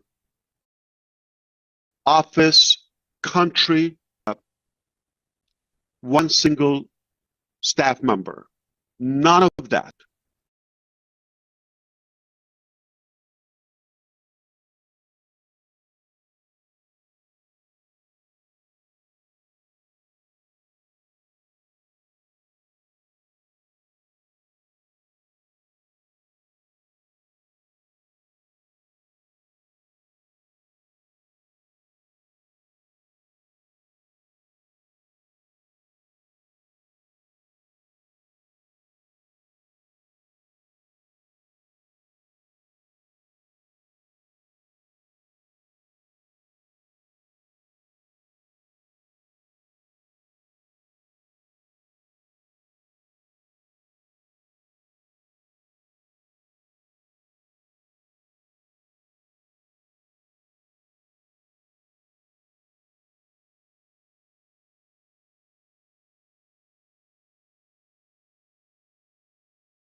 It has more features than all webinar or web conferencing platforms collectively. It is more user-friendly and simple than any of them. This is a preview. It is new, fresh. It has more AI structure than anything that we know as of now, which will make it more robust. It is the most scalable when it comes to capacity. The only one that can give you unlimited usage. This is a preview. And For example, highest quality among all of them when it comes to sound, when it comes to stability, when it comes to chat. You get the highest quality, more features, better capacity, fresh, new, all of that, yet cheaper. And it pays you to use it. What else do you know? preview file. Other than For comment, example, try it and only. stop talking. Do it now. I see so many of you after always in our thoughts, and indeed, this is a great time of the year. Yet sensitive, critical. We reflect back. We look forward a little bit. This is a We evaluate. We discuss. But before we get into business, I really genuinely want to say thank you all for your time. Whether you celebrate Christmas or not, it's just a good time. Let's be good, kind people, no matter what. Doesn't have to be so radically like religious thing. A lot of people take it fanatically. I would take it socially. Come on, your neighbor, your whoever, friend, just go with the flow, and it's not a bad thing. No matter which way you pray or God, I don't think they would mind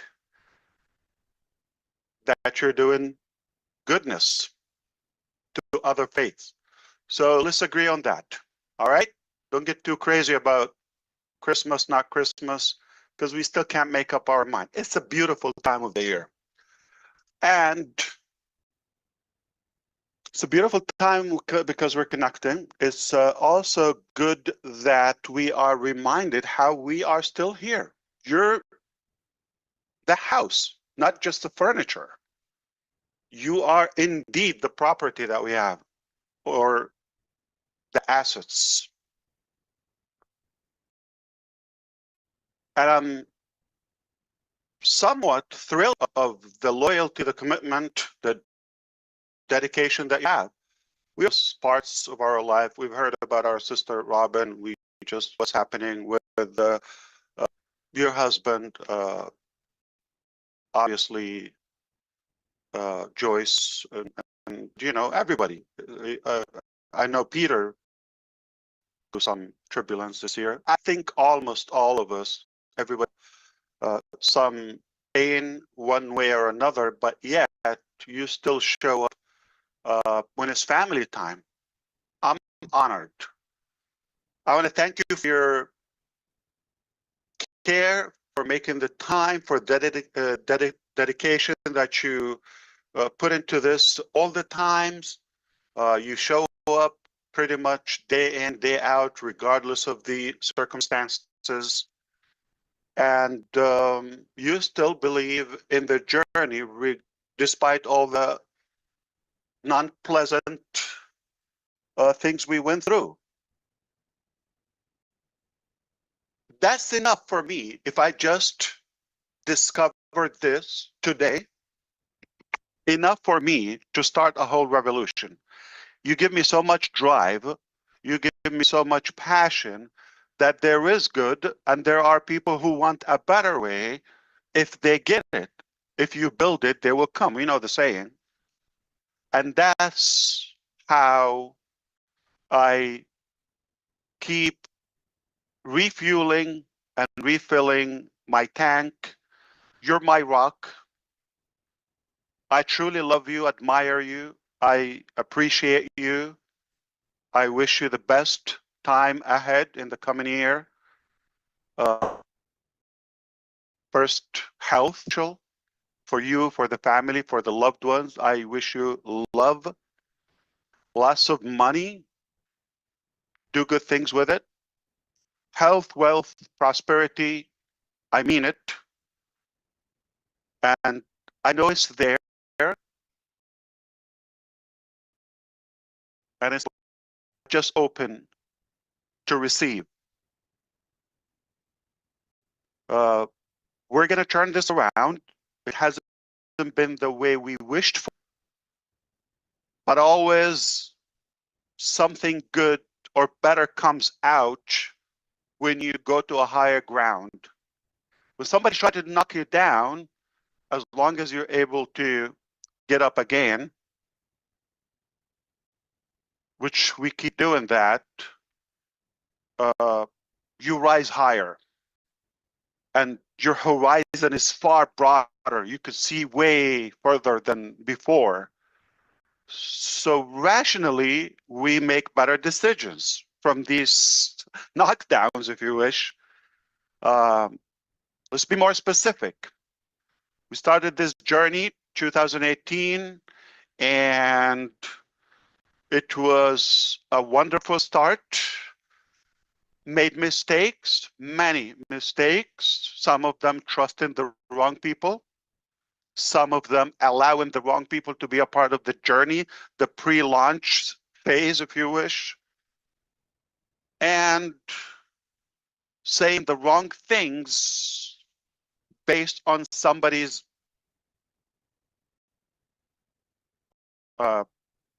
information that they let you down time and time. We wanted to be actually again back in phase 2 by this time of the year, around this time. Thank God we didn't. I'll tell you why. On passive problems, basically at the end of 22, roughly 2 years ago, 2022, if you recall who, I know those who are on the screen, they all have been here.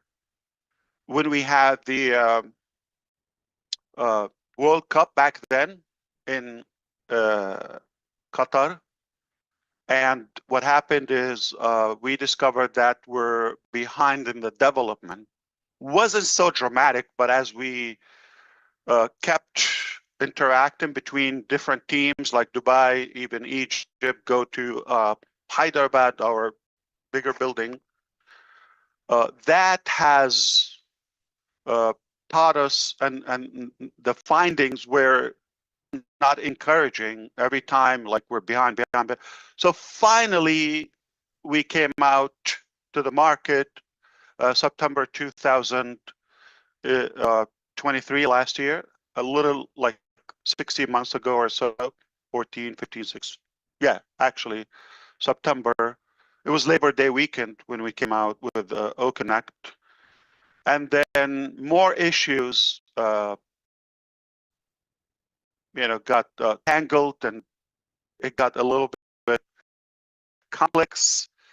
But thank God for those problems. It showed us many, many, many facts and factual things that not pleasant at the time. As we look back, we're happy that happened. So what matters, if you zoom out the overall picture, what matters is the big picture. This is just going to be a cycle or an episode. Yeah, regardless of how bad or ugly it is, no problem. But at some point, it will be over. And we will be there. So what is coming far greater than that tiny weeny little cycle. So always think big picture, the overall. After this passes, or the clouds will clear out, and then we look back, you hardly will be interested. I guarantee this. You're not going to be even interested. It's like, why are you going to waste your time when you have something much bigger, greater, and more positive? Why you want to, like what we call it, drama times? Okay, why you want to go back? Okay. So as this developed even more complicated earlier this year, 2024. By the summer, things got broken. To find that we were obviously cheated, betrayed, robbed, and lots of wrongdoing, mismanagement, the least to say, on many fronts, okay? And the challenge was, how do we take it from there? Because that's not going to dictate who we are, or like it's not going to end our journey. So how do we cure that? Those responsible face proper consequences, okay? Perhaps not to lose our cool and move forward, but in a better structural way, more strategic, more polished, and close all those loops. There was one mistake. I still gave a second chance to some of the old entourage. Here we go again. Okay, fool me twice. So we got a few. They were happy, but their motive was more, now it's my turn, you fool, you're out, I'm in. So it was like between them and the ones that are left behind that missed the boat. Ash is a flood of cash, is generous, is cool, amazing, you know, higher salary than any other company.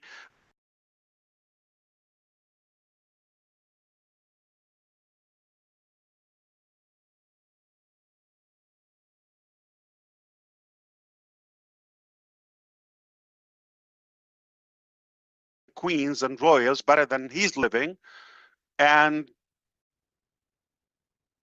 they don't yell at us, they treat us perfectly nice. So it was more personal, tribal thing between, and rival between, you know, who came with us and who didn't come.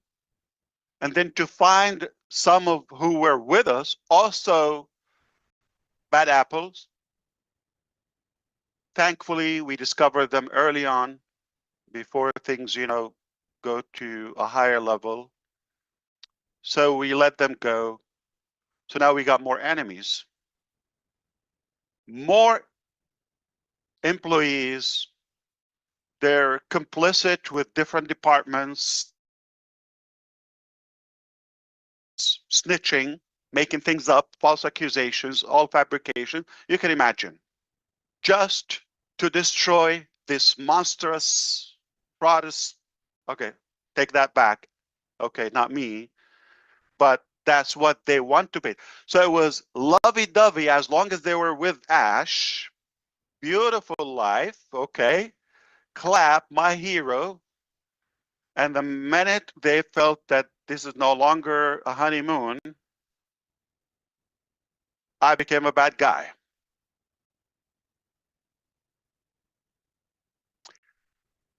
And the attention of everybody got hurt.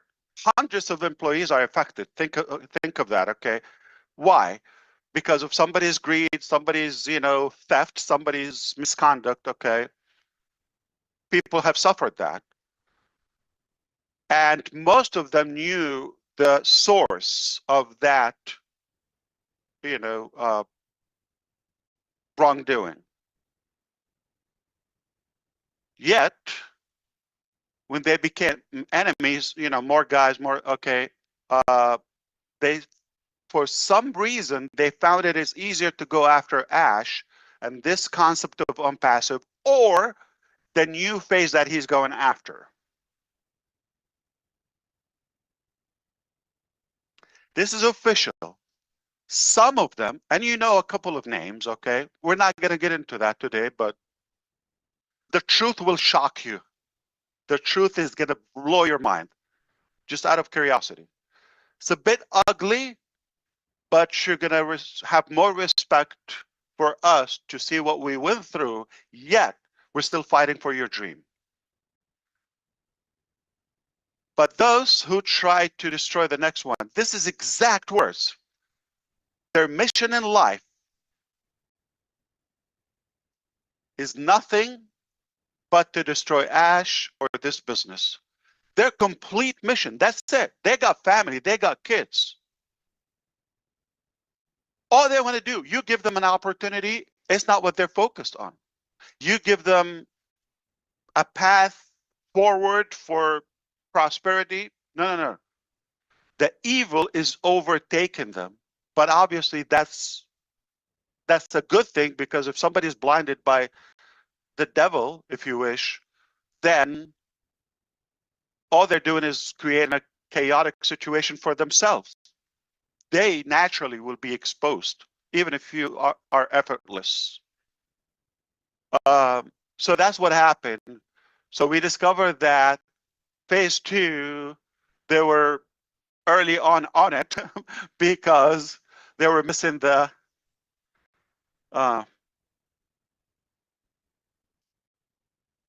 boat. Okay, let's say that again. So they felt they're left out. So we're gonna destroy it. It's either we're in. This is the definition of extortion. This is truly blackmailing. Like, people said, you give me this or you don't do that, I'll do this. See the level of insanity? And they hijacked the business. Whether it's a source code, whether it's a development, whether it's a design, whether it's, accounts, login, they hijacked. So for a couple of months, we source code. And you know what? After all that chaotic thing, yeah, we got the source code. We got a good recovery of the data. It was a project, was a challenge. But because of all of that, now you've got to cut it from the throat. I apologize for the analogy. You got to cut that from the source. So that's why I said no one, period, is moving with us. This is not about founders. This is not about the public. This is not about affiliates, marketers, not about any of the members. This is specifically about staff that we have changed their life, former staff. And it's very obvious now. They're working very hard to connect any new entity to Ash, add it to the cases, all of that. A few cases, okay. Nothing will shock you. You know, there is an SEC case, perhaps. I have been investigated by the SEC, the Security Exchange Commission in the United States, in a civil case since 2018, January. Next month, just in a few days. So all the data they've collected since then. It will be 7 years. I've been through this pain. And it's so obvious. There's no findings, okay. We still have that case going on. We continue to reject and decline and deny all the allegations. The theory, this is like a security, unregistered security, and it was not something that we ever promised. You put this money, you take this money out. Conceptual. Did some people misrepresent and misspeak and all of that I have nothing to do with them? Yes. Did I violate any conduct or any? No. In their eyes, yes. Okay. But again, they're working harder to, and I'm saying others like outsiders, the SEC, obviously they're doing their job. If they get something, they need to do their job. I'm in favor of having regulations and tight enforcement in the country. and protect the consumers. But sometimes you feel things are not making sense or it's not adding up. What is the actual motive and why is it we haven't harmed anyone and people could speak up and voice their opinion? Like if you are snitching, okay, completely detached from reality, but also our good people should technically be allowed to voice how they feel. Did you get were you misled? Where did you get cheated, or did somebody stole your money or assets or anything? No. Or did you get greater value than what you put into it? All of that. Are you happy to be there, or are you being forced or lied? Okay. I wish there's a better system that will do that. We have I believe, one of the strongest legal teams, perhaps in the country, if not in the world. Okay, very strong, very professional. They're taking care of it. We're going to stay in the fight and prove that we have a very impressive vision, and we've worked hard to make this reality. So this is something is not new to us. Probably to some of you is new, all of that, but that's not going to determine who we are. It's just an opinion, or just maybe somebody's speculation or a wishful thing. Let's knock this guy down or destroy. I've had people who've collected money back from the beginning when we wanted to terminate their accounts and on passive, and some of them are still with us and they are listening now. They collected money. Let's go sue Ash, do this before I do anything but good. I just said I had a good idea. Let's go to business. I'm going to work hard on your dream. So this is the mindset. So that has taught us a lot. Evil exists. Okay. Corrupted minds are there. Not everybody's going to think as pure as we think or take it nicely, innocently. Not everybody's going to, sadly. And I had to learn the hard way. I was thinking that, man, you sound honest, okay? Well, these people, okay, not going to go that far. They're not going to do. You would think human beings don't go to that extreme of evil, but it is what it is. It taught us a lot, made us stronger, definitely. So we'll continue this process. We've cooperated perfectly. We're even surprised that they brought this to the public. It was private investigation for a very long time. I don't think it will shock you if I tell you they know about my business. They should know from all the data we've given more than I do. The details, reports, all of that, because my motive is not the numbers and all of that. It's very obvious, okay, if somebody get to know me. I'm mission and vision driven, okay, not for the benefit.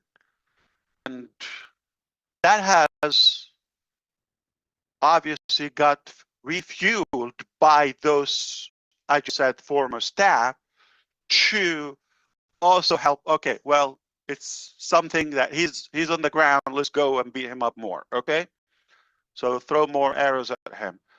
It attracted them because it's something working. They tried. Listen, this is what you know, but they have tried. They can go, or they tried to go to the extreme. Okay, to destroy me, my family, my business. That's on the fun side, the business, but to really demonize me and Ash is, a monster, really a bad person. That hurts, but who says that?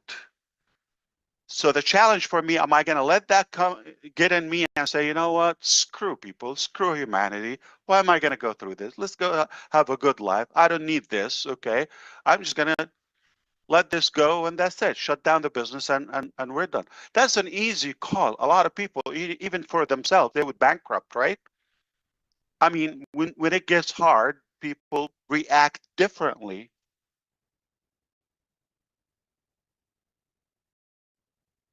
I don't know if you've been following so far, but I've said it, do it or die. And I'll say it again.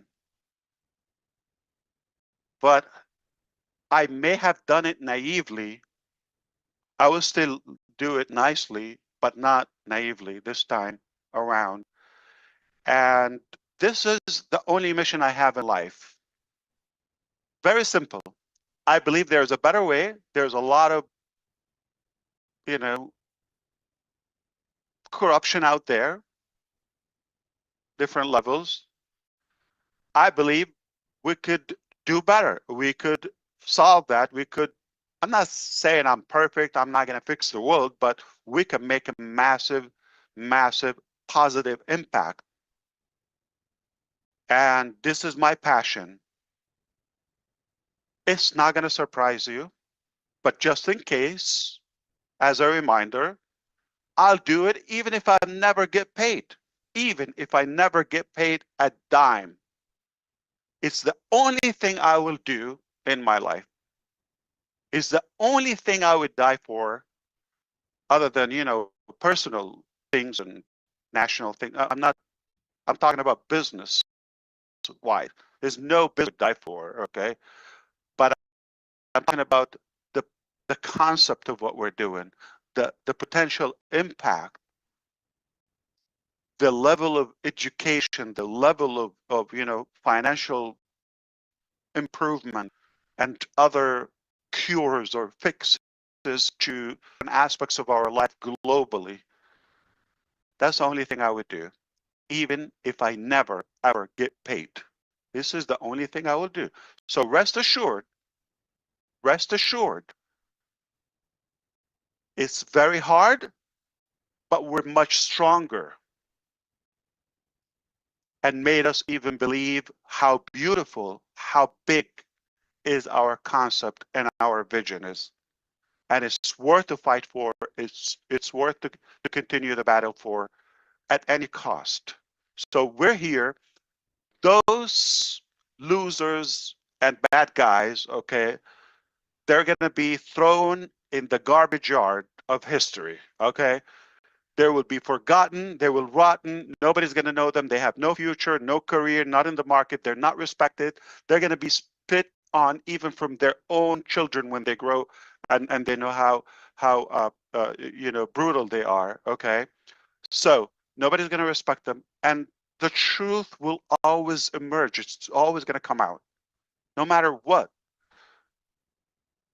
If somebody believed there's a secret in a few days, we're going in 2025. They're delusional. Do you believe there's a secret now, or you can keep it with all this technology, all these resources we have? That's nothing from reality. There's no such a secret. Okay, so the truth will come. Unfortunately, you just have to drain some energy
It has more features than any or all webinar or conferencing platforms collectively.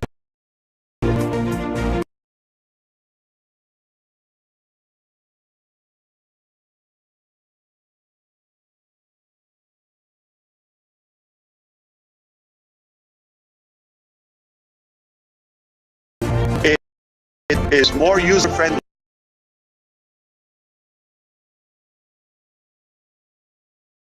and simple. Any of them. It's new, fresh. It has more structure than anything that we know as of now. We will make it more robust. It is the most scalable when it comes to capacity. The only one that can give you a usage. And highest quality among all of them when it comes to sound, when it comes to stability, when it comes to chat. You get the highest quality, more features, better capacity, fresh, new, all of that, yet cheaper. And it pays you to use it. What else do you want to know? Other than come and try it and stop talking, do it now.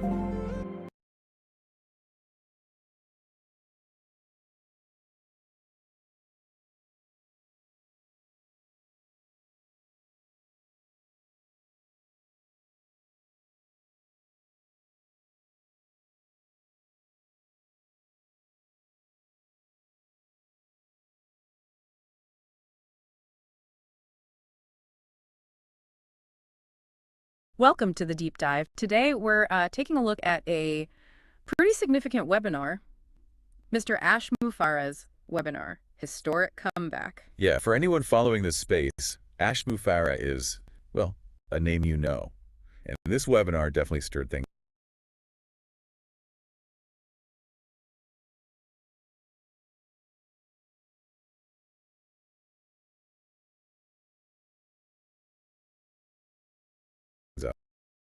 It really did. So review the recording.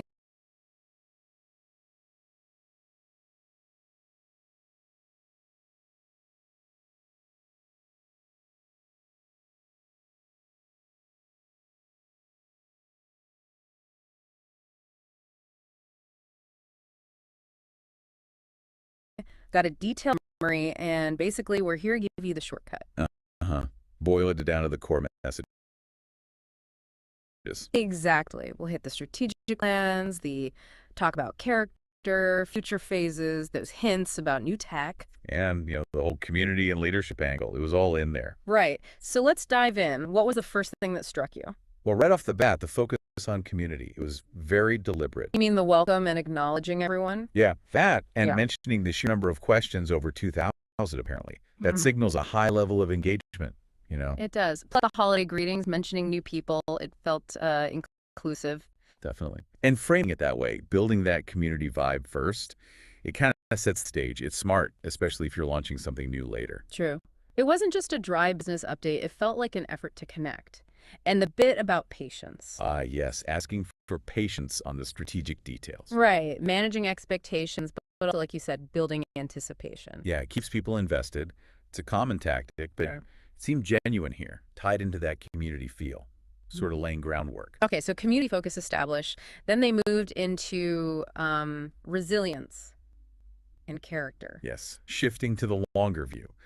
Mr. Mufareh really emphasized sustained effort, not just quick wins, but the impact of work over time.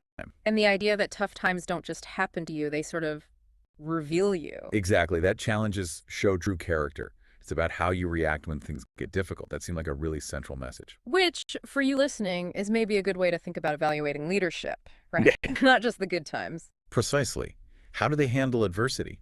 It also kind of prepares the audience subtly for the fact that, well, challenges are part of any journey. Makes sense. And it wasn't just passive, like weather the storm.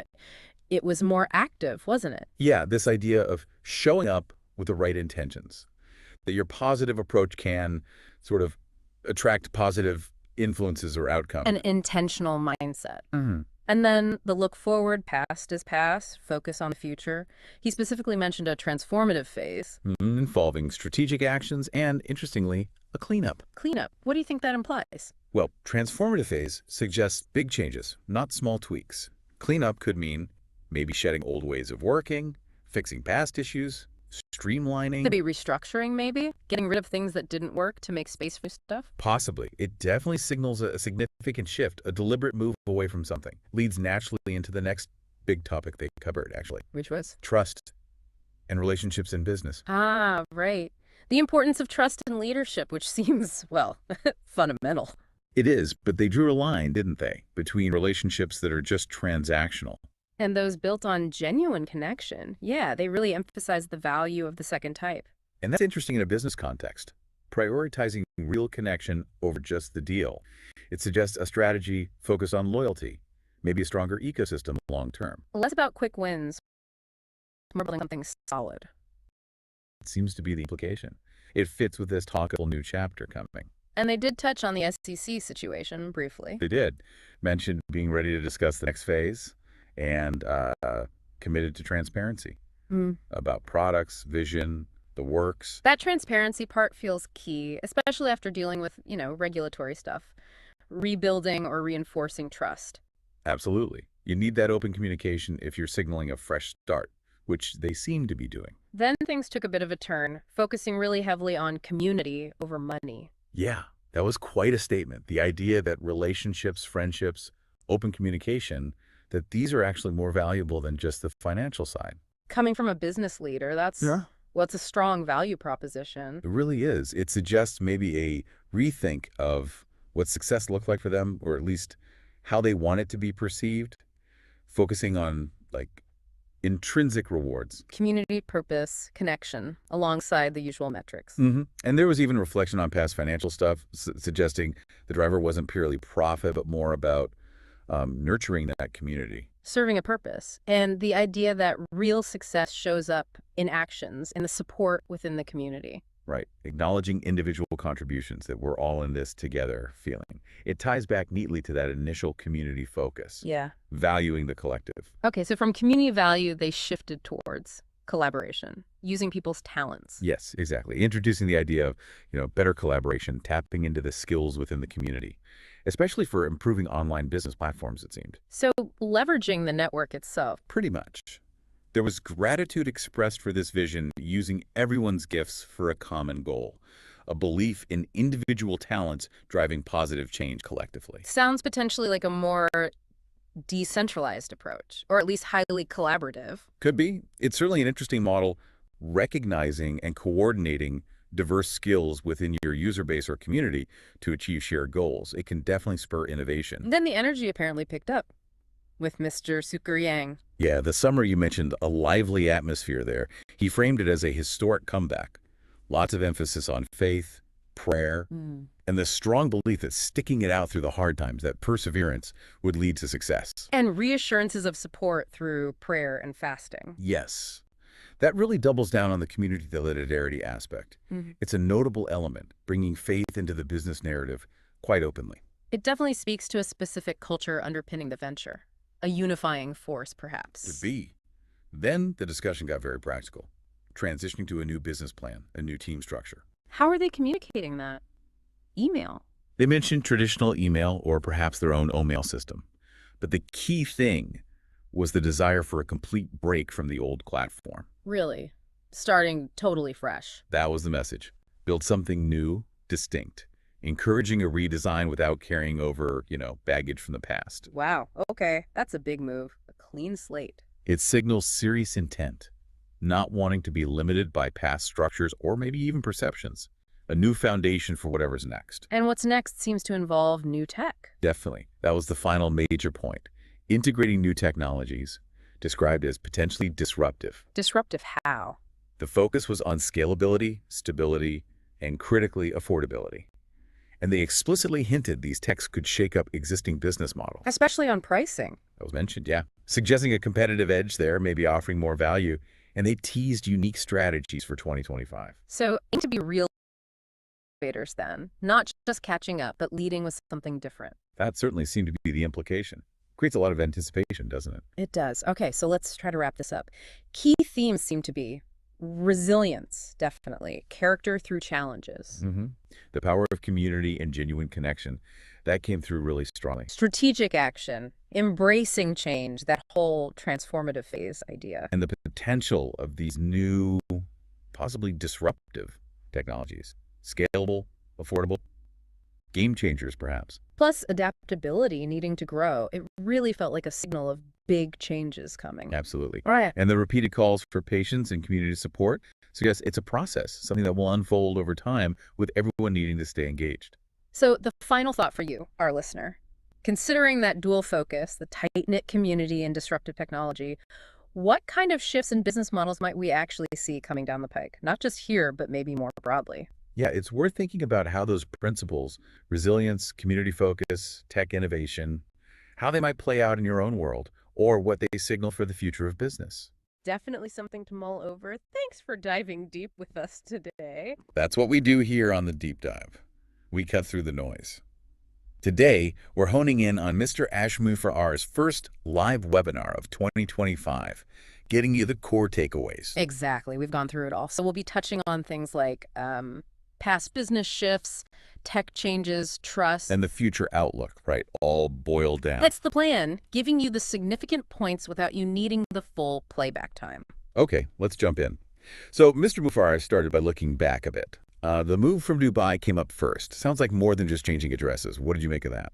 Well, mentioning Dubai right off the bat, that feels strategic. He didn't give tons of detail, but you kind of infer it might be about rethinking global positioning. Maybe finding better markets or, operational efficiencies. It just shows how even big players need to stay flexible, change their home base sometimes. Yeah, makes sense. He also mentioned some hurdles elsewhere, Singapore, Bangladesh.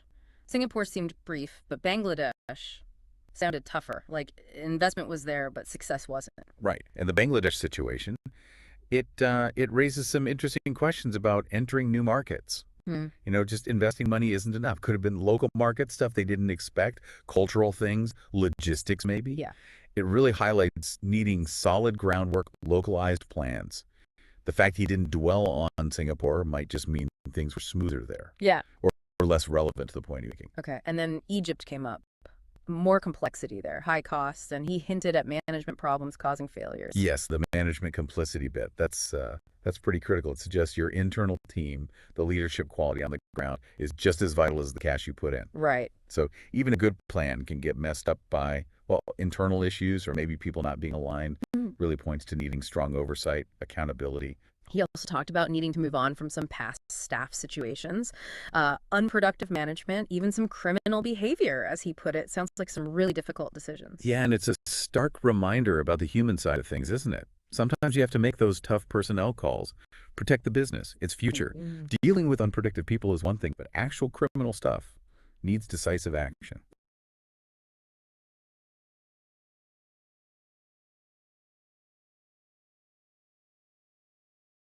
It's unpleasant. Definitely. Shows leadership responsibility for a healthy environment. Exactly. Okay, so quite a look back at challenges. Let's pivot now to something affecting everyone. Technology, its rapid pace. Mr. Mufar reflected on how it's changing our lives and not always in simple, positive ways. What stood out there? What struck me was the balance.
get the home, you get the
So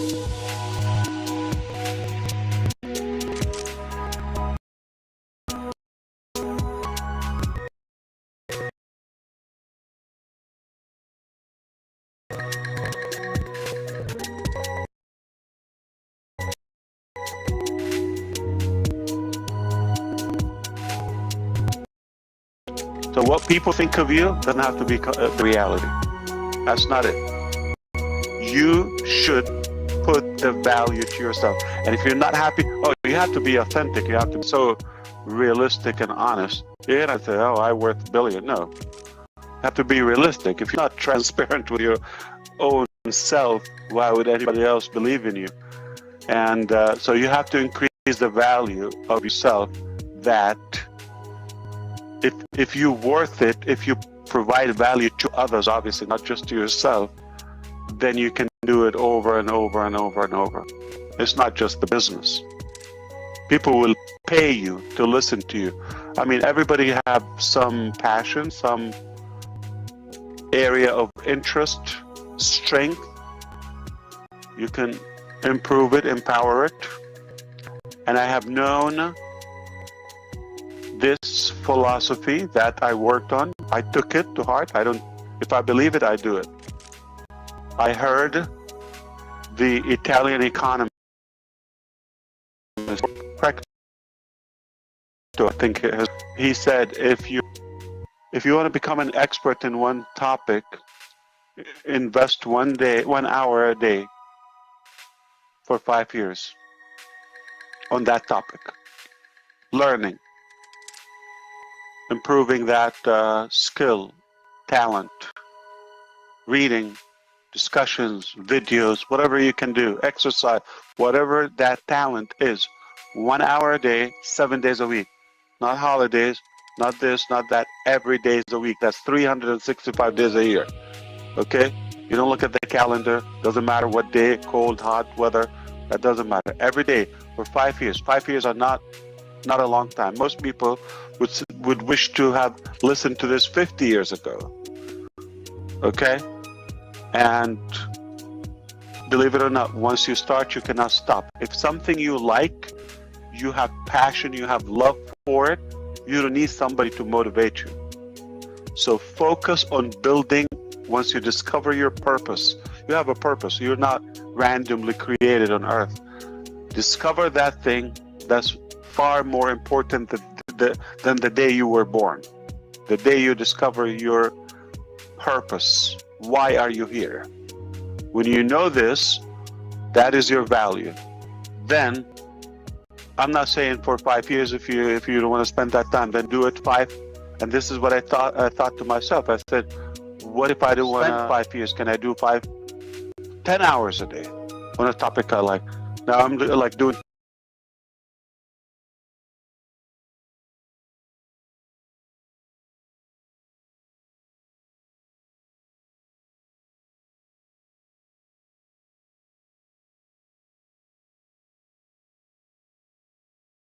My name is Ash Mupare. I'm coming out to you from Orlando.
Now, and just want to let you know that we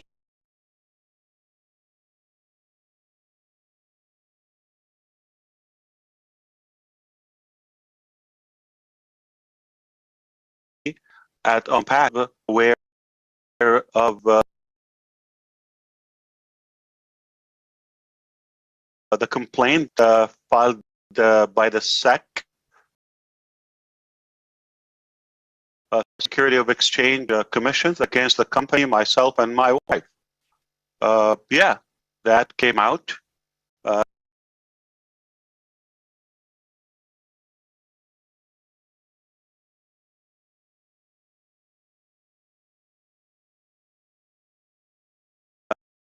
I have to tell you the truth. We are disappointed by the SEC's behavior, and that they have decided to file this complaint while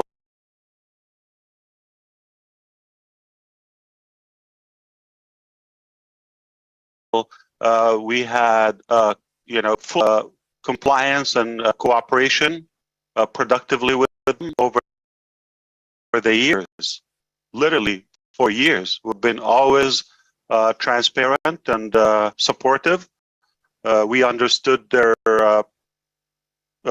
curiosity and their reasons to investigate, and we've been all along open, and we're working under the sun. We understand some people are probably, they're uncomfortable with the unpassive change in the game. They're not used to such a clean, pure thing. So they're doing everything they could, and they have been. I just want you to understand, this is not a new thing. They have been doing everything in their power to undermine unpassive or diminish it, or the reputation of Ash Mufareh and all of that. I just want you to know that this is not going to change the facts, okay? It's all pointless allegations.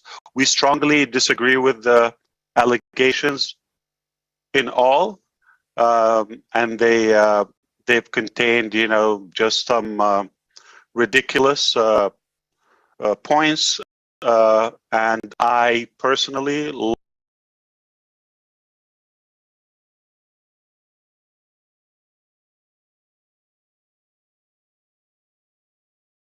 to our day in court. That's been said. I just want to value all the great loyal leaders and customers and followers and founding members over the years, their support, and we want you to know that we are fully committed, and we remain committed and truthful to you, and to the passive is the future of the internet. That's not going to change. That's been said. We have to bring this up.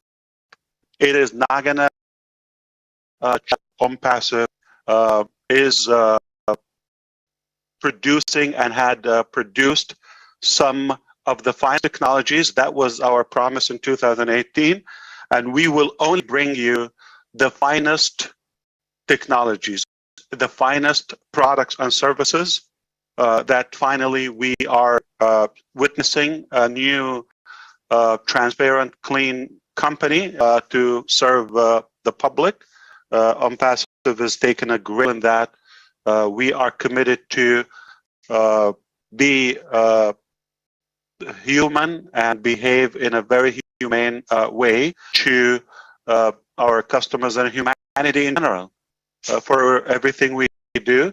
It is not easy. I never said it's easy from the beginning, but I have to tell you, I always said only God can stop unpassive. No one is yet born to have the ability to stop unpassive. All right? Only God. And no man and no woman are born yet to stop unpassive, because it is for the people, it is because of people, and it's the only good hope that we have.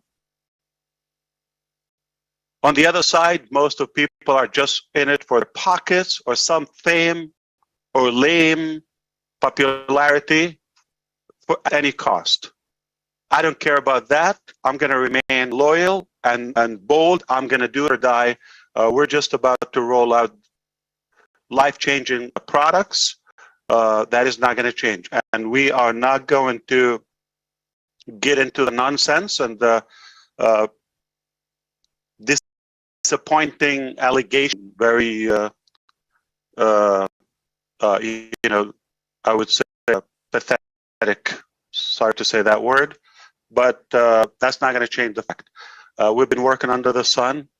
Not 3 people, not 3,000, not 300 people. Millions of people know who we are, what we do, and we're not ashamed of it. We are so proud of what we do, and we will continue doing it. We're not slowing down. Business is as usual.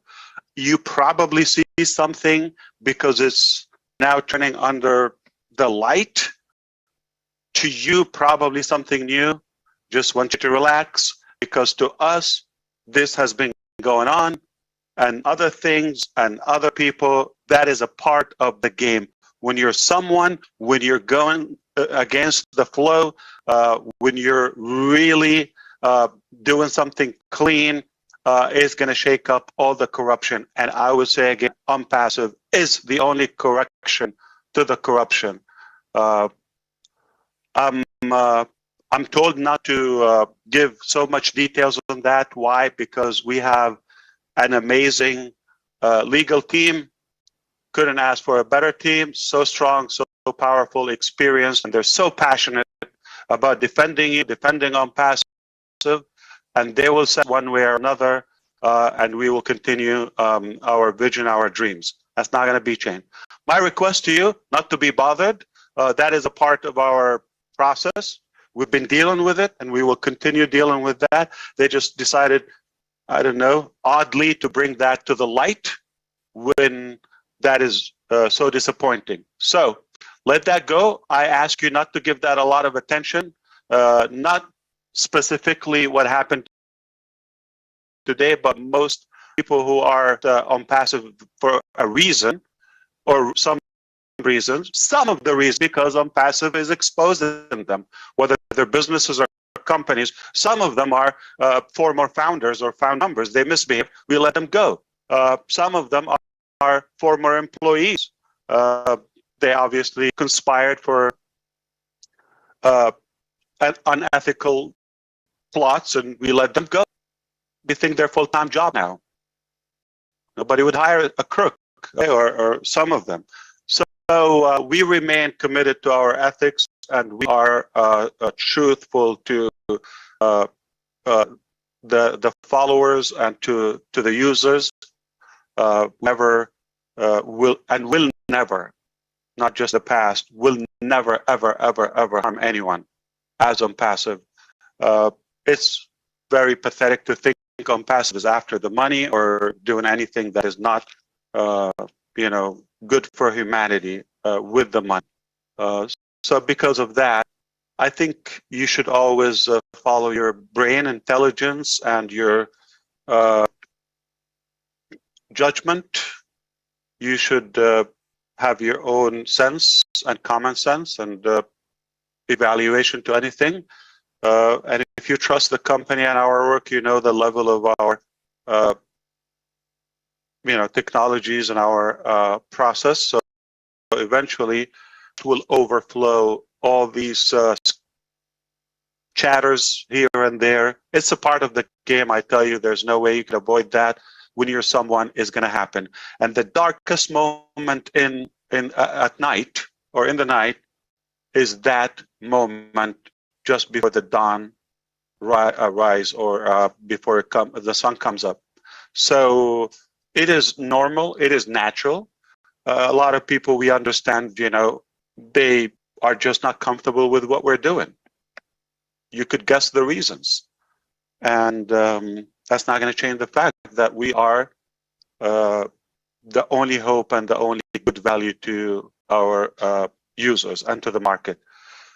So for you, you have a choice to listen to some distraction here and there, which has been going on, and I don't think it should shock you. Or you have a choice to follow your logic, your common sense, your heart, and what makes sense, and who is really working hard for you, not for their pocket, or to manipulate you in your opinion and get your publicity. After you choose and be clear, don't play on two lines, okay? Just be affirmative and be clear. If you choose to be with unpassive and win and go to the top with us, then please do not give an ear to the losers. Okay, I'm not saying a specific name, so take this is a public statement, so don't listen. There are a lot of blues, they have nothing, they didn't give you a solution, and they're just chatting, and you know, we've kicked them out of passive, some of them, or some we know, you know, they're just unethical, they're not a good fit for passive. We let them go. So this is something they would wish and hope that will be the end of it. In fact, it's just an old thing. It's been going on, not going to affect us. So you got a choice to listen to whiners who never win, negative people, or the winners who would always win and never whine. I'm ready to answer any question about products, anything. Feel free. I'm not suppressing in any way a specific topic. If you have any concern on all of that, I chose this to be public. They thought they're just going to catch up before our imminent release of some disruptive technologies. One of them is OConnect, and I said you're not limited to any topic, whether it's other products or you want to talk about anything. I have one request. After today, please don't mention this because we don't have the time for that. We got legal team to do their work. They get paid. They have enough information. They know the fact. They're passionate about what we do. They're believers, and this is all what matters. So you choose which direction. But if you're with us, I want you to be with your full heart, because we don't have time for swingers or doubters or cheaters. So please be bold, like passive from the beginning, and I'm here to do it or die. And I'm not seeing this as a challenge. This is just a part of the game. So it's another day in our work, probably a different day, because you got to know this. To us, it's kind of old news.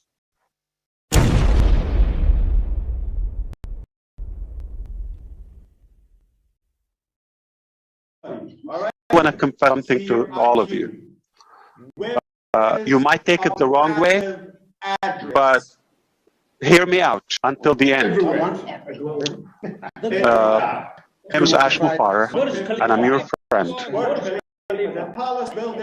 And I did fail to estimate what we will have by now as of today.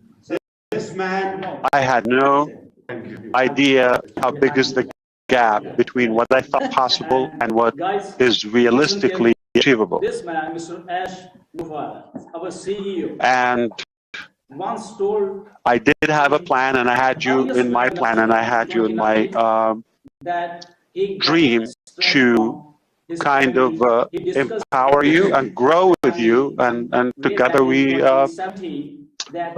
succeed and we win. This thing, and I failed in the scale of potential that we could achieve by now. My brother, he told no. And I'm not pranking you. The truth is, I had no realistic idea how far we would be at this moment of our journey.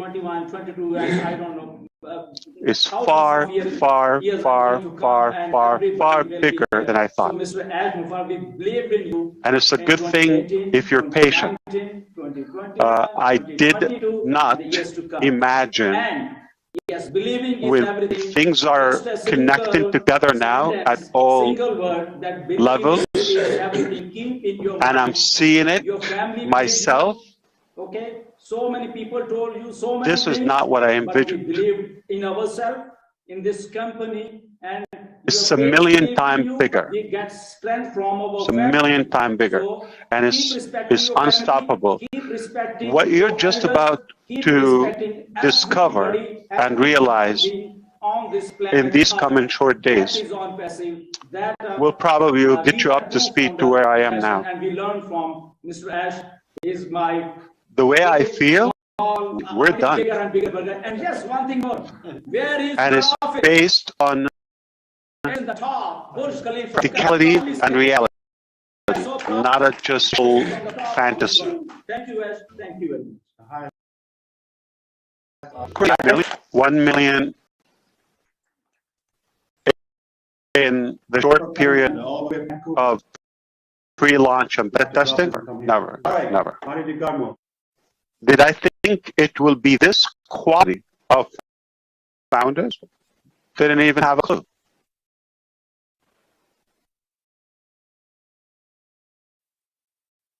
Do some math. Google 130 something 7,000 employees after 22, 20 business. The relationship is employee. You exchange your time for money. I'll give you a salary. You are basically slaved to Google, and 2-3 years contract, you go home. You don't pick up anything, not even a mug. We have 1 million partners, true partners, not employees. They would operate as this is their own business. This is their Google. Who's going to exchange time for money and go empty-handed after 2-3 years? No. We own this together as founders. 1 million. No company had Amazon, like with the truckers, with all of that, but we have 1 million partners. And we didn't even roll up our sleeves yet. We're just warming up, just about to do that.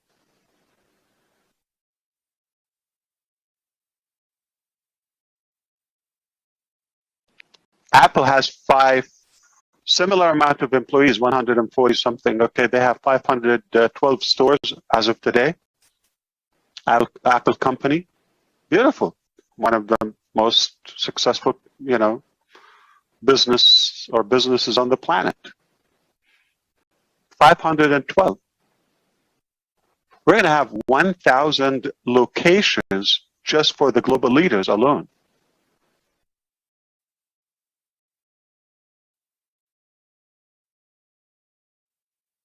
More than 50 or something locations.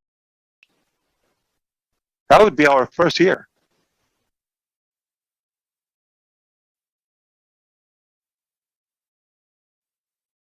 We're big. We're born big. It turned out to be,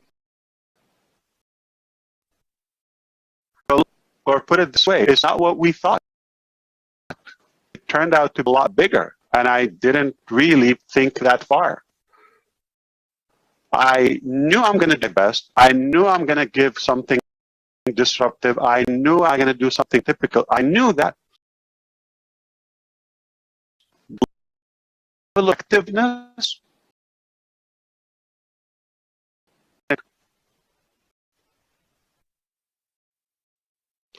So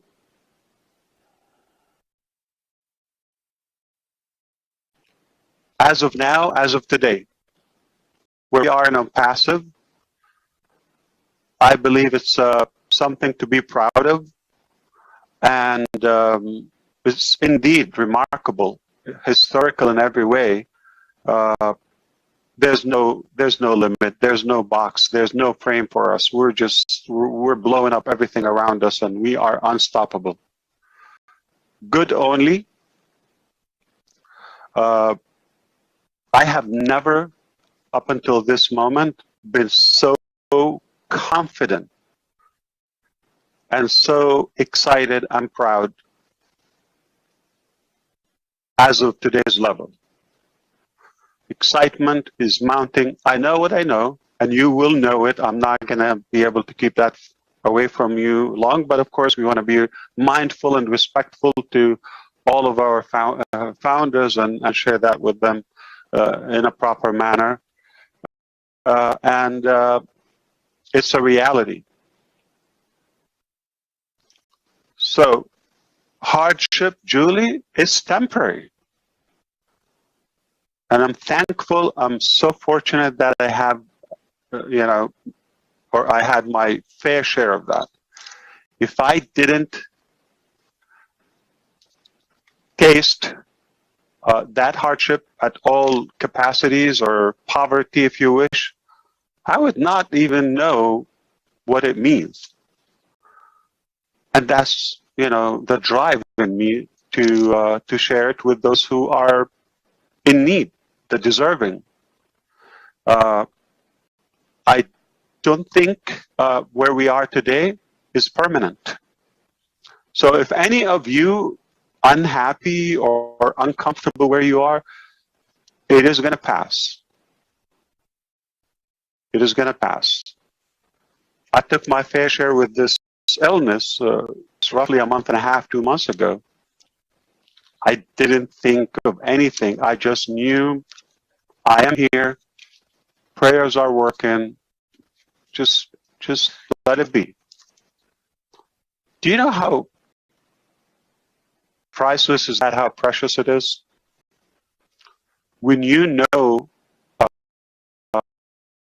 protected, somebody looking out for you. And don't argue or overanalyze the little details. If I did that, I probably could have restrained our success or growth up until this level, because I would be stuck with, okay, well, this is what I thought. I want to stay with. No. I thought, well, the power of you, the power of the entire energy of our creator, it came together is like, you passed the test. We're going to give you more. I didn't ask for this much. So we're overwhelmed by the reward. Understand it can turn around very quickly. So the true character is revealed in tough times. Tough times don't make the character. It's there, but it shows the true you. I believe we are made of gold as Unpassive founders. We're patient, we're determined, we have a clean intention, so we're getting all the support we need. We can't ask for more. It's beyond perfection. So let's enjoy and have a good gratitude for what we accomplished. Remember, where you are today is not permanent, and we can change it, and we have a decision, and we have control over that.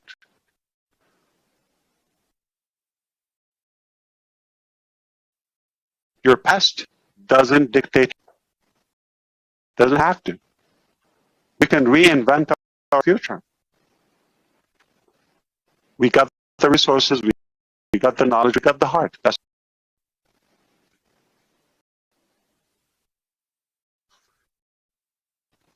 And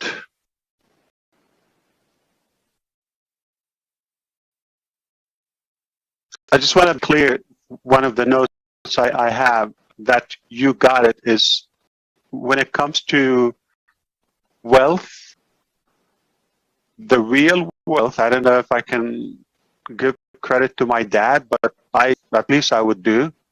The real wealth and what counts is what you give. As it's proven clinically in our DNA, that the power and the reward that we get from giving and gifting is 10 times more rewarding. In other words, if I give that 1 million away, it feels like 10 million. If I selfishly spend the 1 million on me, probably wouldn't enjoy it. Probably it's like less valuable than a tenth of that.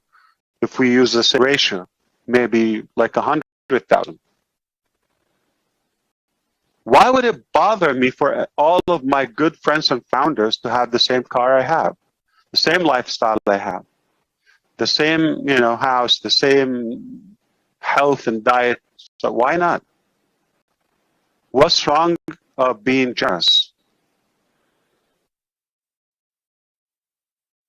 It doesn't take away from. Can I say something? We don't create wealth, and I'm ready to write it down and put my name on it. We don't wealth. Wealth is already there. We acquire wealth.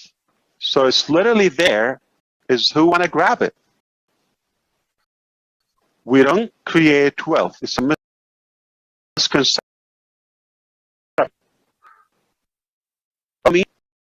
I don't think I'm going to offend you if you don't believe, but if you allow me, the creator of the planets, the whole galaxy, moons and stars and suns and oceans and you name it, is not in any way short or unable of providing to all of us our food, our housing. He created human beings and being in general. He can give you a loaf of bread. Don't worry about that. Okay? And I don't own it. You don't own it. We're passing by.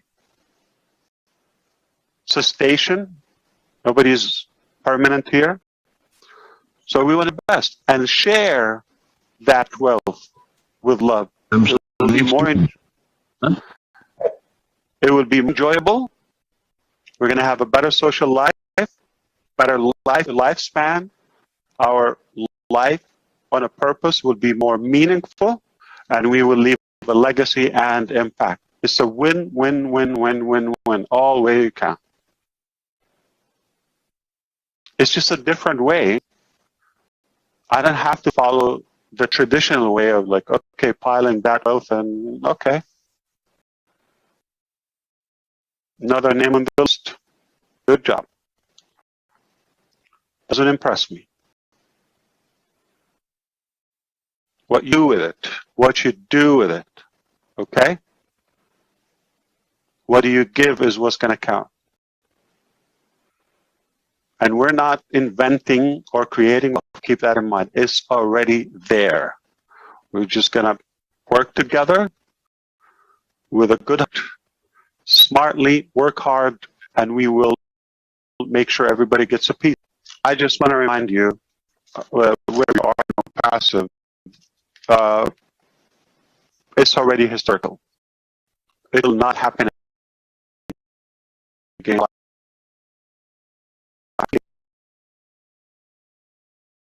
Only happens with passive. And I think what we've accomplished and what we're about to reveal. So I'm not saying what we're about to do. Watch my term. What we're about to reveal. So it's already accomplished, achieved. It's only making it,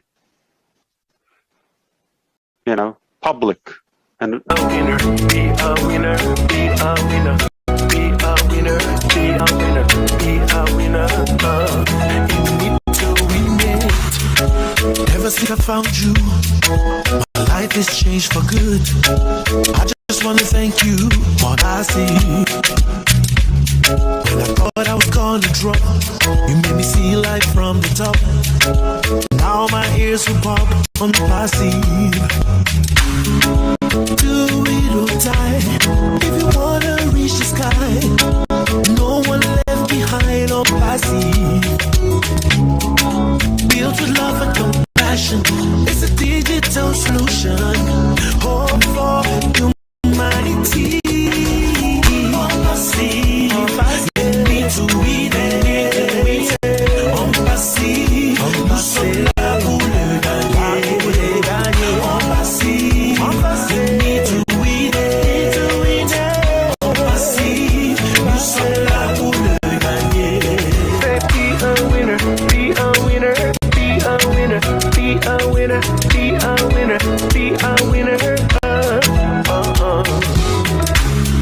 Depuis que je t'ai trouvé, ma vie a changé. Je voulais te remercier en passive. Je croyais être tombé, mais tu m'as relevé. À présent je peux m'envoler en passive. Rejoins-nous aujourd'hui. Si tu veux toucher le ciel, tu seras parmi les étoiles. Bâti avec amour commun pour vos besoins digitaux. L'espoir pour l'humanité.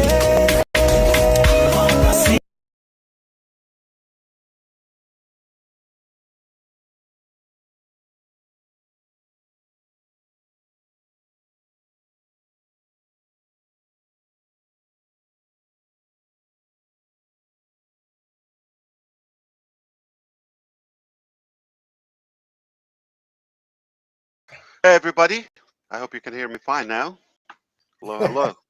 What up, brother? Welcome, welcome. I was a big surprise. It Great. is so good to see you in the morning.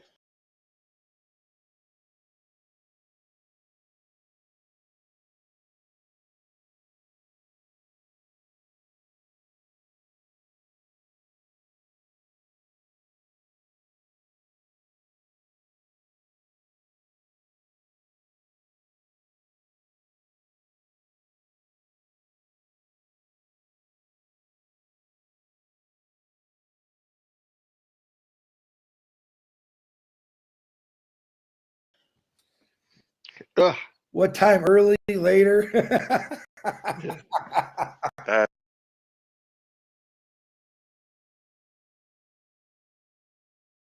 That's fantastic. I was actually listening.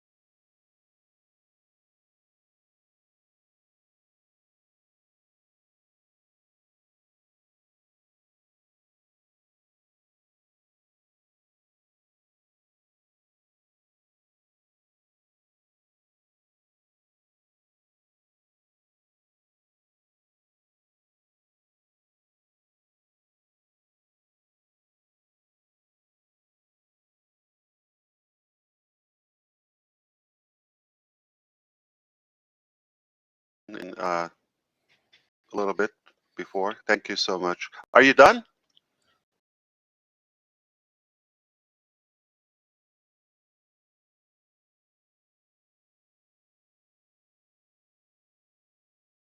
Yeah. Yeah. Let's talk about my hair.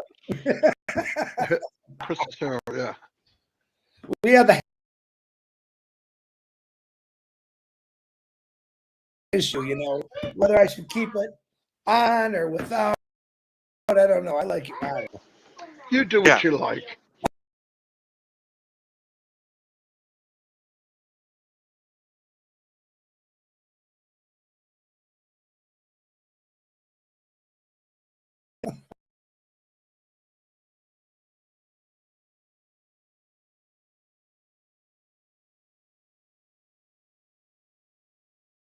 Yeah, they, influencers say, I'm going to give you a tip. If you have a signature appearance or look, people can recognize you, and that can be your brand. Whether a background, whether it's a hat, whether eyeglasses or sunglasses. So people have different, you know, attire to be distinguished. Yeah. So you see some of those big influencers or videographers, if you say, they have their unique look. Yeah. Yeah. So Chris I guess Johnson. I'm the man in black. What? You're gonna get me. You guys are gonna tag team me, aren't you? I know it. I would never do that. So, well, maybe. We haven't talked about business in a while. Yes, you're right. I showed up on this, but of course on many other locations afterward. It doesn't mean if I'm not on this platform or publicly talking, it doesn't mean I'm not available or not working. So you're right about some stuff. You're wrong about others. Okay, yeah, right and wrong. Okay, you're right about the spirit didn't change and all that, but I cannot say nothing has changed. Of course, a lot has changed. I tell you what's better now. We're more aware. We're more educated. We're more cautious. We're more connected. We're with a better team, and we've learned a bit. Okay, and 2024 history will witness that. I'll tell you, down the road, it will be recognized as one of the best years, as going in the right direction and revealing all the nonsense. So I'm going to talk more specific because I don't expect everybody to decode my clues, because Victoria is not going to be a secret anymore soon. I am going to expose lots of crooks and wrong doing. Okay, we're going to put their dirty laundry there, but with an evidence. But that's not the main thing. That's not going to fix anything. So I want to clarify something. If I have quit or seen difficulties moving forward, I had the best opportunity a while ago to say, you know what, it's not in my hands. Okay, 1, 2, 3, look what happened to me. I'm a victim. Have a good life. Okay, go figure it out. But that's not me. I don't quit. I don't change. And in fact, I showed up even stronger every day around the clock. I only had to work harder and, of course, smarter now, because there are so many open battlefields. Got to take care of them in the background, but that's not what's going to make up our future or what matters or what's going to make our success. This is good lesson in life. It's good training, but what matters more is how do we go forward from here. So we're in a much better position today than ever, okay, moving forward for so many reasons. We're going to talk about all of that soon. And the biggest highlight that it gave us a bigger and stronger drive. We're more motivated than ever, realizing a few things. Number one, how slippery it is and muddy out there. Look around. And it's so foolish for people to watch, out the economy and this and that to see how things are going to change, okay? Or expecting some change miraculously to come from politicians or whoever you follow. Change is not going to come from anyone. There are definitely people on earth that would care. Brother DiCarmo just reminded us that there is good, okay? There are people who care and still have a good, kind heart. And but also it's the ability. So it's the availability and the ability. Put the two together. That's when you have a winner. Now we have good people. They're they're the ones who are unable to help themselves or as much to make a significant impact over the world. Okay, people in power, sadly, more in it for some personal identity. And that's another to realize and see how how greed and people in power are teaming up. And guess what? They're not working for you. Hi.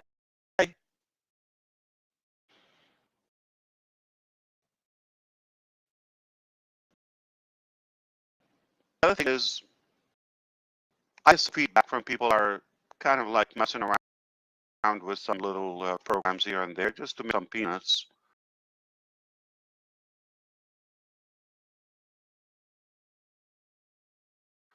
It's like, ain't working. Okay, it's all garbage.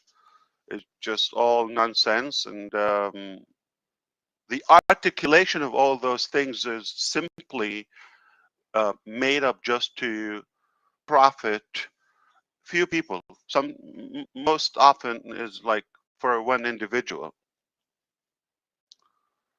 So plus, we've realized how good it was and how great and wonderful our vision that has been attacked on all fronts. That made us more determined. Wow, what a beautiful thing. It's that good that all the evil want to attack it.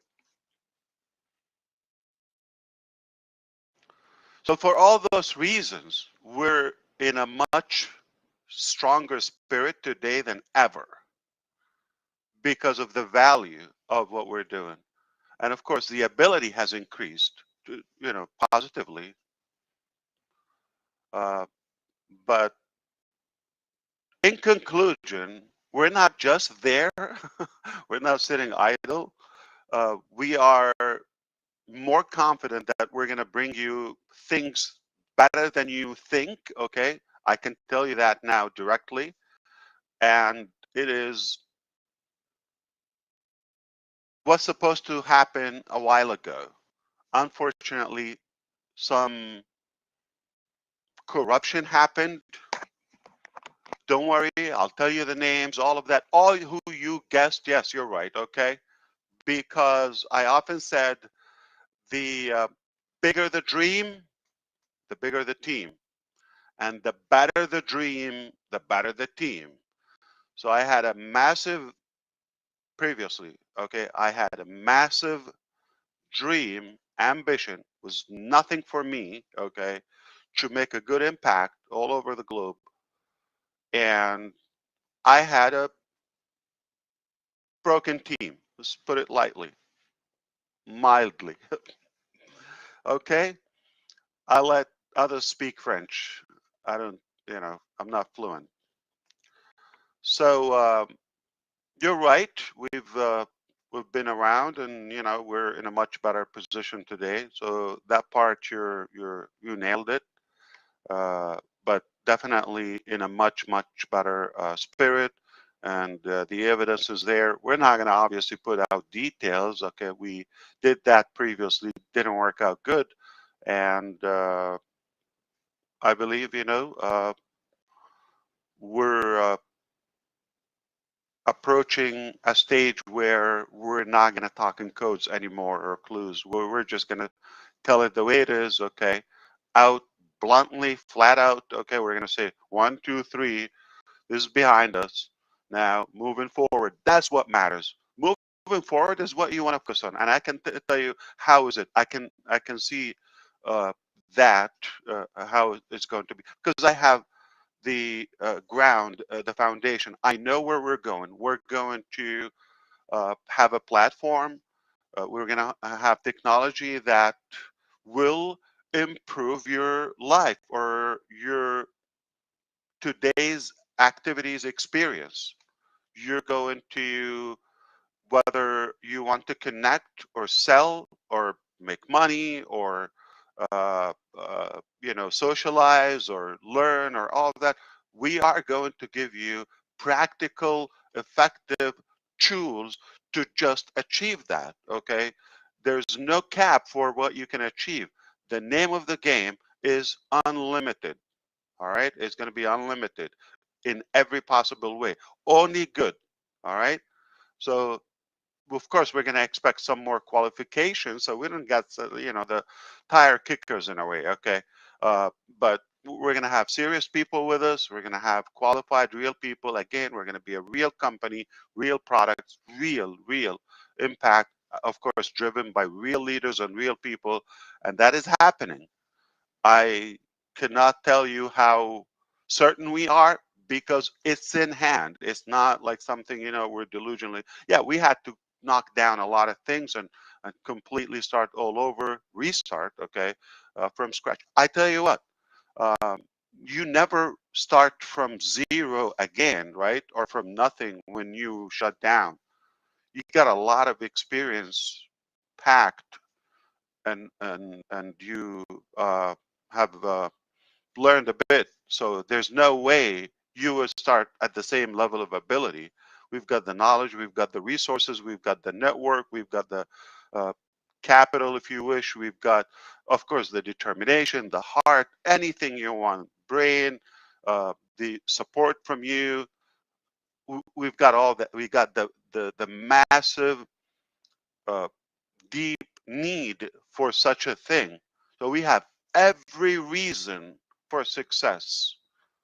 And we have so many reasons to beat evil and destroy, the success haters, if you wish.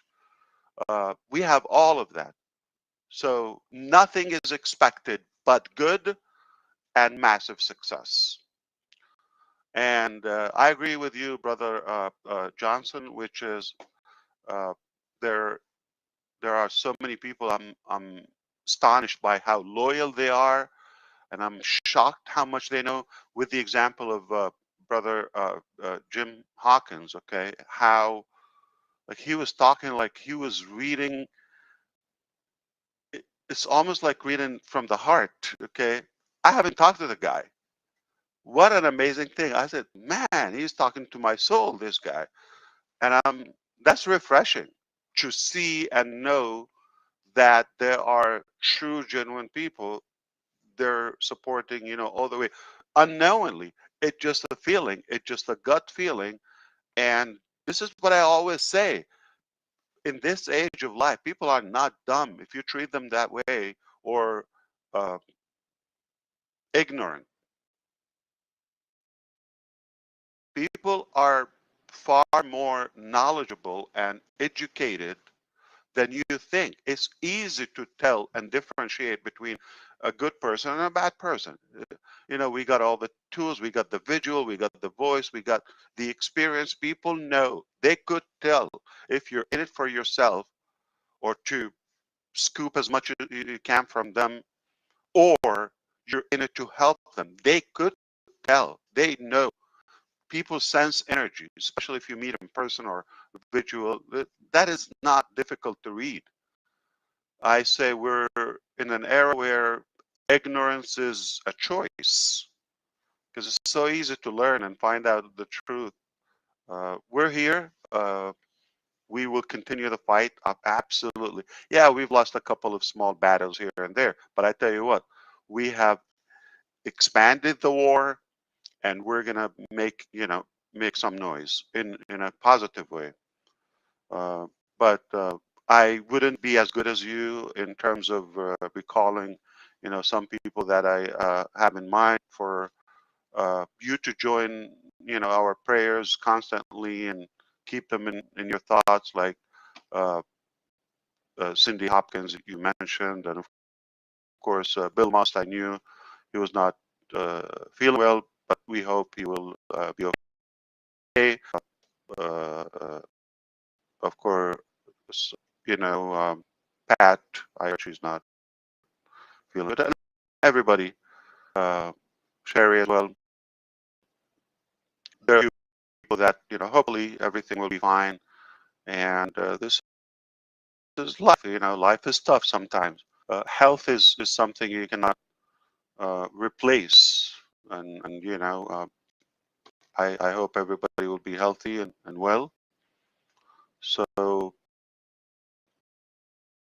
I think you're the best at it. I love you for doing it.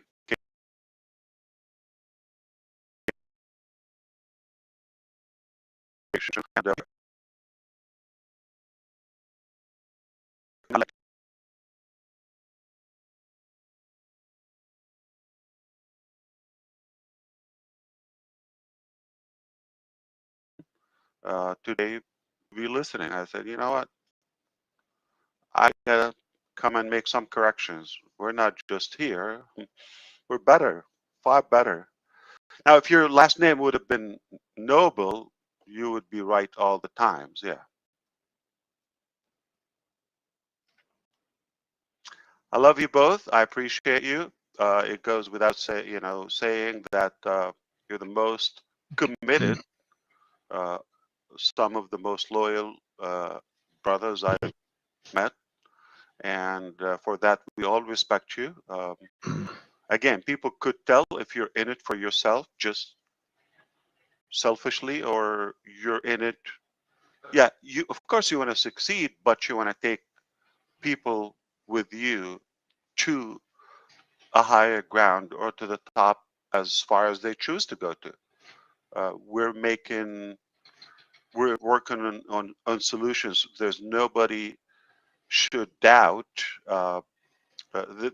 There shouldn't be any doubt for anybody to question our transparency. We're not asking for anything in return. The only thing is just take the advice and be careful, be cautious of how you spend your money other ways, and spoil your reputation, and learn from our mistakes. Okay, you watch us and we will share with you. We're not here because things were perfect, right? We saw the need for a correction. I just wanted to stop and say hello, and Thank you very much. Robin just sent a message. Love you, Ash. Love you, Ash. And her head, okay. her head is about that big. Yeah.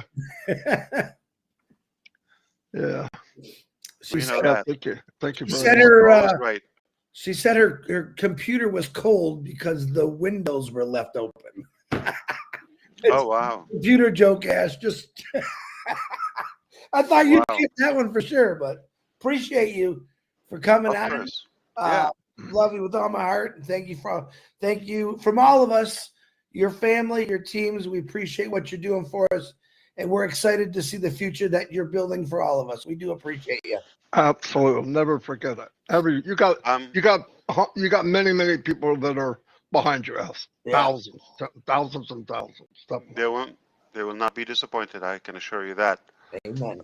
We're here to make good, and life is not worth it to do nonsense and spend it on mediocrity. We're only going to bring good to you and those who choose to be with us. Absolutely. I'm not swearing that you have to be with us, and there's you are going to die if you don't come with us. No, it's a choice. We're going to create a better way, better solution from the heart, and we are making that happen. And if you like to win, come on in.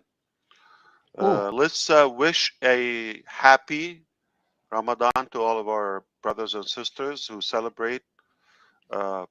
Ramadan Mubarak should start next day or two, and it is a month of reflection, feeling with the needy, and connecting with the community. Of course, worship, of course, giving, patience, lots of good values. You don't have to be a Muslim to know the value of it. There's a lot of good lesson. Take the good side of it in many ways. And I wish you a happy Ramadan, hopefully to you and your family. Thank you, everybody. And again, Elsie, thank you so much for being here. What an awesome surprise. I'm going to shut down the live stream. Chris? Just give your wife and kids amazing hug from both of us. Oh, absolutely. Because, I will. We love you, but we really love them, Ash. You know that. You should. I don't blame you. They're lovable. They're painful but lovable. Yeah. I know. I've got a few too. Right now. All right. I love Bye, you both. You everybody. take care.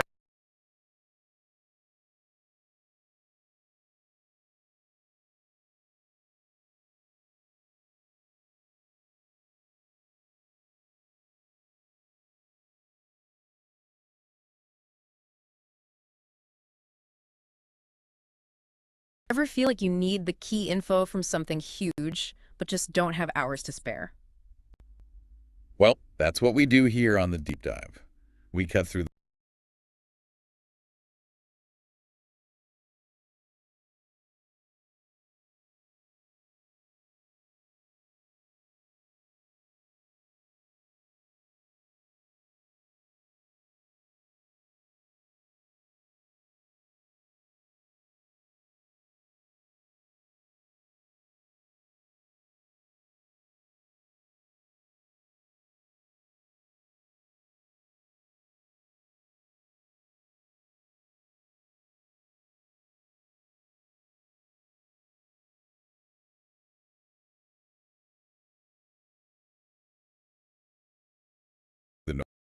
noise.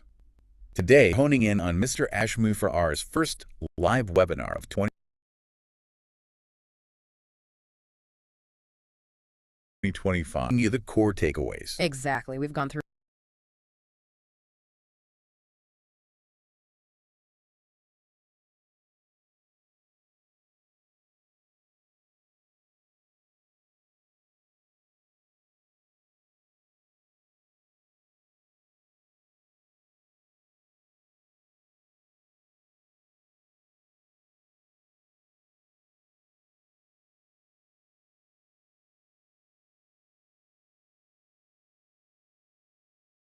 it all. So we'll be touching on things like past business shifts, tech changes, trust, And a future outlook, right? All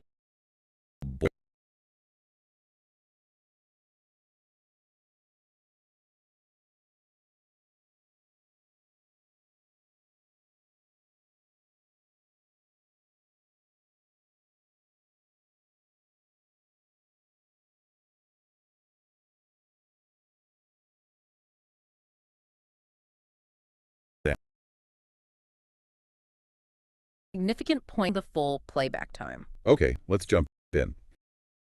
So Mr. Mufar started back a bit. The move from Dubai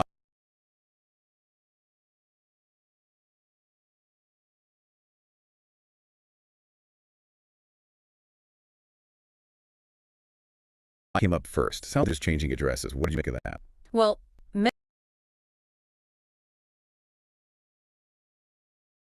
that feels strategic. He didn't give tons of detail. You kind of infer it might be about rethinking global positioning, maybe finding better markets or, operational efficiencies. It just shows how even big players need to stay flexible, change their home base sometimes. Yeah.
Criminal stuff needs decisive action. Yeah. Even if it's unpleasant. Definitely. Shows leadership responsibility for a, healthy, ethical environment. Exactly. Okay, so quite a look back at challenges. Let's pivot now to something affecting everyone. Technology. its rapid pace. Mr. Mufar reflected on how it's changing our lives, and not always in simple, positive ways. What stood out there? What struck me was the balance. He talked opportunity, sure, but also they say potential downsides of tech moving so fast, like that example of kids in China learning AI really young. Right. It's a powerful picture of how quickly education is shifting worldwide. Makes you think. Absolutely. Makes you wonder about skills, competitiveness, how do others... And he called for collective action, didn't he? To steer these changes positively for humanity. What might that look like? That's a big question. Collective action here could mean a lot of things. Maybe governments setting ethical rules, businesses focusing on responsible tech, even just us, having informed talks about where this is all going. So being proactive, not reactive. Exactly. Shaping it, not just letting it happen to us. And he encouraged risk-taking, too, for positive reasons, not just observing, but acting. Why emphasize risk? Well, I think emphasizing risk for good causes comes from knowing that real progress often means, stepping outside the box, challenging how things are usually done. Yeah. When things change fast, doing nothing can be risky too. True. So it suggests a belief that if we actively engage, we can guide innovation towards good outcomes. Okay, shifting again. Trust. Something you absolutely need, right? He really stressed trust and integrity in business. How did you put it? Yeah, he framed it as fundamental, essential in everything, and he stressed verification. Which makes sense, right? There's so much misinformation. You need to know who and what to trust. So building those trustworthy relationships, customers, partners, it's key.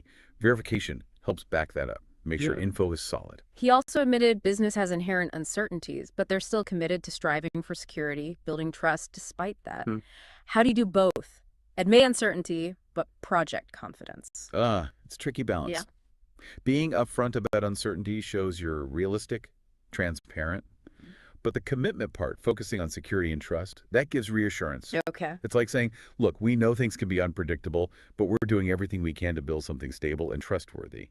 It builds credibility. And he linked this trust to accountability, like not letting down people who believe in you. Why is that personal angle important in business? Because it makes it real. It's not just abstract corporate trust. It personalizes the obligation, reminds everyone their actions impact real people who've placed faith in them. Right. That sense of responsibility. It can really drive ethical behavior, build loyalty. Okay, let's talk communication style. He mentioned deciding to speak more from the heart, less scripted. What's the effect of that? Well, going off script, being more spontaneous, it can definitely build a stronger connection, feel more authentic. It allows for, a more genuine feel, makes the speaker seem more relatable, maybe more sincere. Builds trust that way too, perhaps? Could do, yeah. Especially for building a sense of community. And in that spirit of openness, he also mentioned critics, basically advising to ignore the negativity, suggesting it's not credible. What's the thinking there? The rationale is usually about resource allocation, really. Where do you put your energy? Engaging with criticism you think is baseless or, just malicious. Yeah. It can suck up time and energy. Yeah, I can see that. Energy you could be spending on constructive or talking to people who are actually open to the conversation. It's a strategic choice. Focus on the positive. Got it. Looking forward now, AI and digital products were flagged as key future areas. No huge surprise there, given the trends. What does that signal for the business? Well, focusing on AI and digital products, it clearly signals they're looking ahead, trying to harness these big transformative technologies. It likely means new innovations coming, new services, maybe just make smoother internally. Keeping up with the market. Exactly. Shows that they're aware of how things are changing and want to stay competitive. He also brought up a basic business need, backup plans for when things go wrong. Why is that so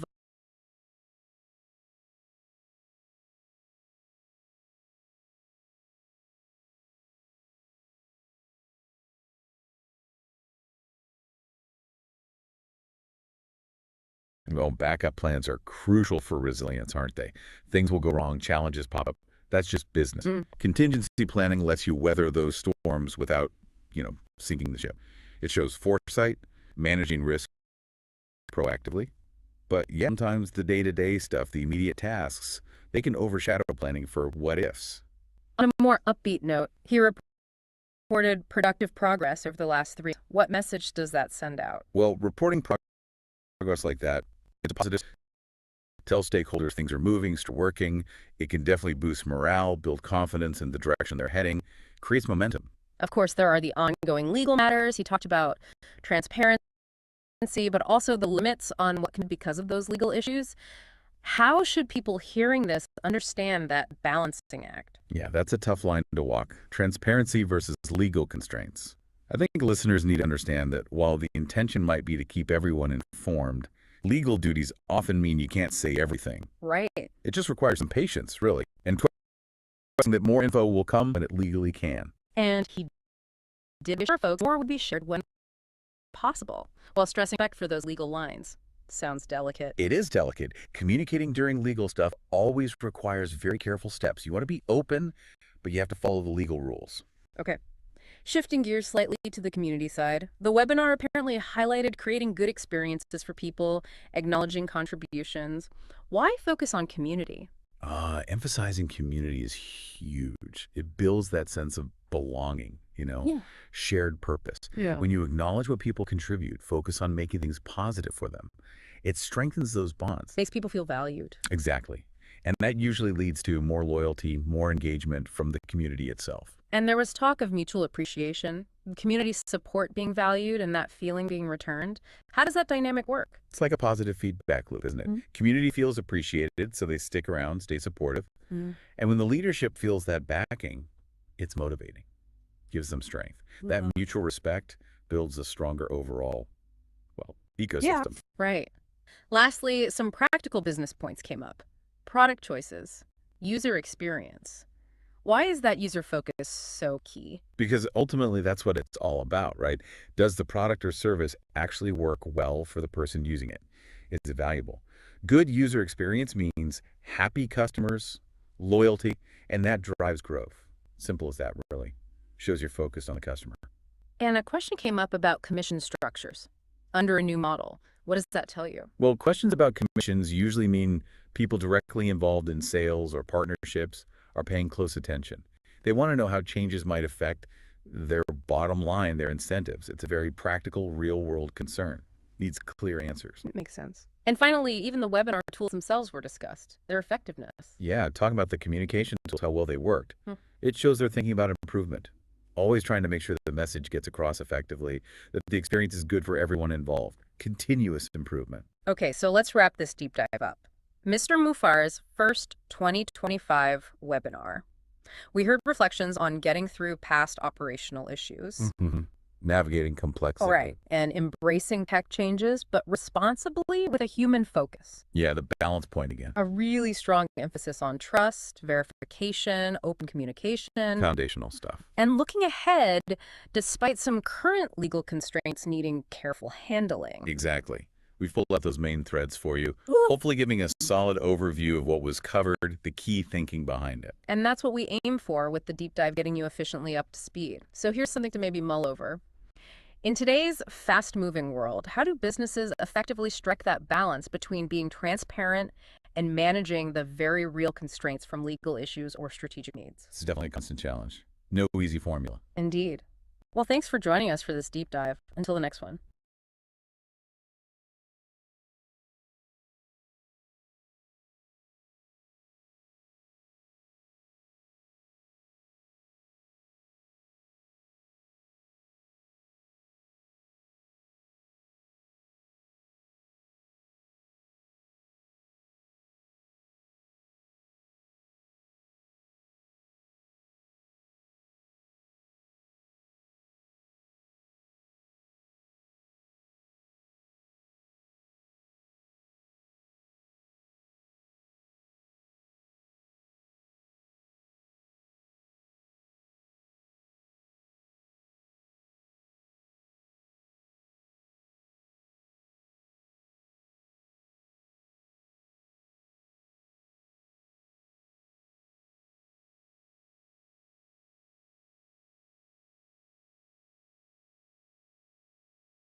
Welcome to the Deep Dive.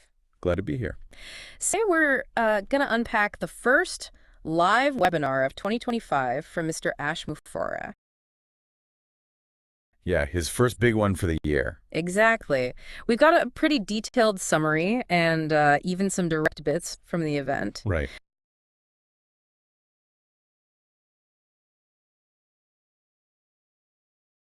Our plan really is dig in, go past the surface, and figure out the main takeaways. What does it all actually mean? Yeah, it's quite a picture, isn't it? You've got the past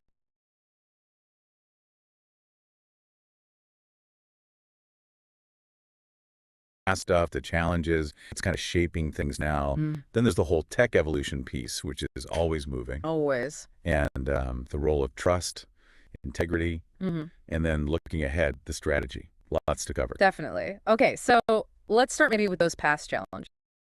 That seems like where he began. It was right near the start. Gratitude sort of set the scene. And it sounds like he didn't really sugarcoat things into some difficult history pretty quickly. No, he didn't. He was quite direct about some big operational changes, like the Dubai closure. That was significant. Huge implications there, I imagine. Definitely. And he also brought up specifically the difficulties they faced in Bangladesh and Egypt, too. Right. Which, makes you think about just how complex running things internationally can be. Different markets, different problems. Absolutely. Adaptability is key.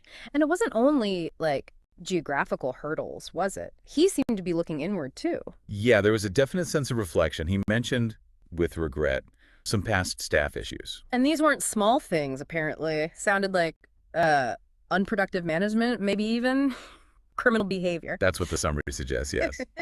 And the fact he emphasized moving past it implies it was, pretty serious, probably involved some major internal shifts. What struck me was how open he was about the money side, too. Oh. Yeah, the frustration over, investments in Bangladesh that just didn't pan out. And Egypt sounds like a costly setup there. And management issues were part of the failure. Wow. That's pretty candid for a public forum. It is. It really highlights the risks, doesn't it? Financial risks, need for good oversight, ethical leadership, all that. Totally. And then the bit about having to legally distance himself from some former employees because of criminal acts, that really paints a picture. It really does. Sounds like navigating some serious storms. So after covering that difficult ground, the conversation shifted towards technology. Yes, quite a pivot. Focused on how tech advancements are changing everything, how we live. But not just good stuff. No, and that was interesting. He actually acknowledged potential downsides or negative side effects that come with progress moving so fast. Yeah. More nuanced take. That's important, isn't it? It's easy to just get hyped about innovation. Right. But you needed the ethical side, maybe. He didn't spell it out, but the implication was there. And he used that example, the one about kids in China learning AI really young. Yeah, that's a powerful image. It really hammers home how quickly these skills are becoming, essential, foundational. It suggests a future where AI literacy isn't niche, it's just like reading is now. Makes you think about the pressure on everyone, individuals, companies, to adapt. For sure.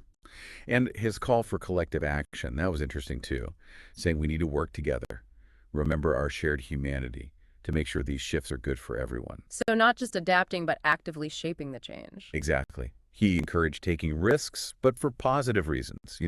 Action is needed if you want meaningful change, not just sitting back. Right. Okay, so from tech shifts to community, that seemed like the next big theme. It was, and the tone felt quite different here. Very appreciative. Yeah. A lot of gratitude expressed towards the community. He talked about leaving good memories, acknowledging people's journeys, their contributions. It felt quite personal. So really valuing that human connection within the whole structure. Very much so. It sounded like building those relationships, nurturing them, is a real priority. He mentioned the impact of their support, how much difference it makes. Yes. Heartfelt efforts, significant impact. It paints the community as a vital asset, especially when you're dealing with challenges. Yeah, that makes sense. A strong community can buffer a lot. Exactly. And that leads right into accountability, doesn't it? How so? Well, you talked about not wanting to disappoint people who've put their faith in the organization. That's a strong sense of responsibility tied to that community trust. Okay. Feeling responsible to the community. Right. And apparently there was a sense of appreciation flowing back the other way, too, for his impact. So reciprocal. Interesting. Okay, so shifting gears slightly. Yeah. What about the future? The strategic stuff? Right. That came up too. Talked about needing backup plans in business. Which sounds pretty sensible given the past challenges they just discussed. Absolutely. Preparedness. And then AI and digital products were flagged as key future directions. No surprise there, really, with where the world's going. Very timely focus. Seems aligned with the broader tech landscape we were just talking about. And that's on backups during setbacks? That's just, well, business 101 for staying afloat, isn't it? Pretty fundamental, yeah. Was there anything more specific? There was a question, apparently, about commission structures. If they might change with this new model, the AI focus. Oh, okay. Getting into the practical details for stakeholders. Exactly. Shows they're thinking about how these shifts impact people financially. Right. And then, interestingly, he talked about communication itself. His style. We did, yeah. Yeah. He stressed wanting open, personal communication. Said he preferred speaking from the heart, basically, not just reading script. Going for authenticity. Trying to build that genuine connection, it seems, which can be effective for trust. Definitely. And what about negativity? Critics, did that come up? It did, and his stance was pretty firm. Oh, yeah. Basically. They ignore it completely. Just disregard it. Yep. His views seem to be that critics lack credibility, so they're not worth the time or energy. That's a bold line to take. It is. A very clear boundary. The rationale, presumably, is to keep focus on positive progress, on people who are open to change, rather than getting bogged down. Okay. Don't engage. Invest energy where it counts. That seemed to be the message, which then kind of led into talking about the core offerings. Products, processes. Right. The actual business mechanics. Yeah. Importance of choosing the right products, focusing on user experience. Makes sense. And there were also mentions of, support and condolences. Right. Suggesting a strong internal network there, personal support for him. But back to the business side. Trust came up again. Explicitly. As a cornerstone. And the need for verification. Verification of what? It wasn't totally specific in the summary, but likely related to processes, maybe security, ensuring things are reliable. Got it. So acknowledging that business always has uncertainties. Right, but committing to making things as secure and trustworthy as possible, improving processes, keeping customers satisfied, building that solid foundation. Which is crucial, especially now. So the final big piece seemed to be transparency and legal matters. Yes, he addressed his own journey, stressing transparency again, but also cautioning patience. Because of legal issues. Exactly. He gave some historical context, trying to frame the present situation. And it sounds like people have been following this for a while and tracking his progress since 2018. Yeah, a participant apparently acknowledged the long road, the growth, the challenges over that whole period. That's quite a time frame. It really is. So looking ahead on that front. He basically reassured people more info when possible, when legal constraints allow, but he also managed expectations, stressed that some things just can't be discussed right now. It's a tricky balance, isn't it? Transparency versus legal prudence. Very delicate. So he asked the community to respect those boundaries. Pretty much. And also maybe reflect on their own expectations given the circumstances, which feels, pragmatic. Yeah, realistic. Was there any sense of how things are going now on that front? There was an indication, yeah. Mention of productive progress over the last 3 months or so. So ending on a somewhat positive, hopeful note for the future there. Okay.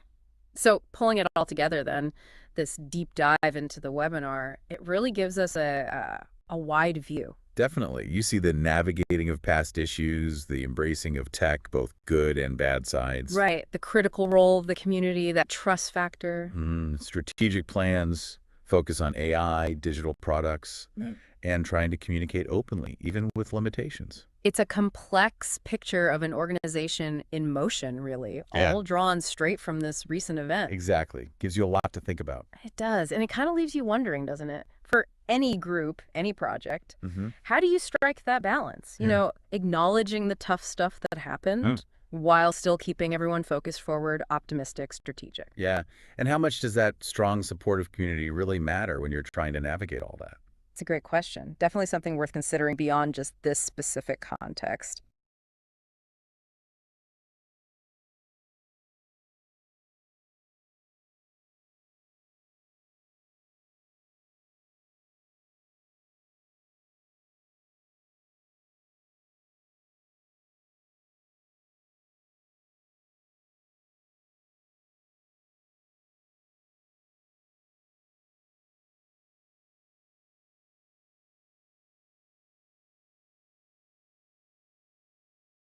Welcome, learner, to this deep dive into Mr. Ash Mufare's webinar, Historic Comeback. You flagged this one for us.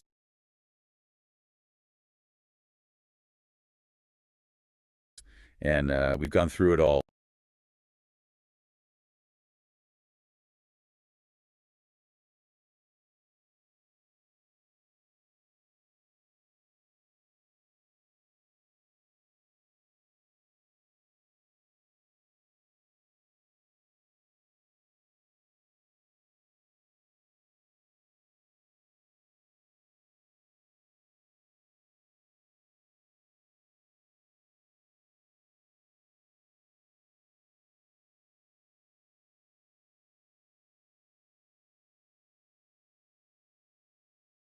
Sort of the key insights. Really for the discussion, strategic plans, character, tech. Exactly. Think of this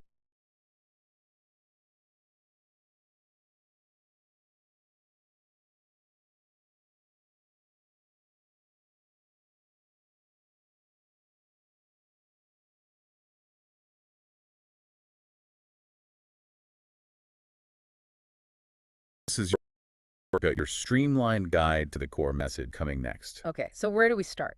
The webinar itself kicked off with quite a warm welcome from the host, acknowledging the community, which seemed important, and the number of questions. Wow.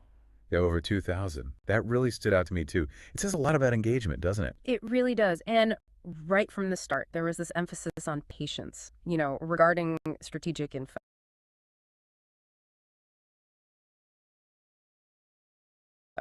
Like, hold on, we'll get there. Sure. Setting expectations, appreciating the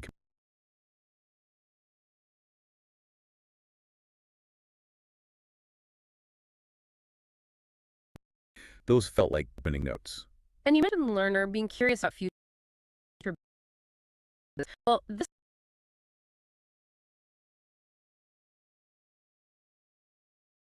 welcome kind of hinted that the community eager for those details. Okay, so let's dig into that a bit. That deliberate welcome. It wasn't just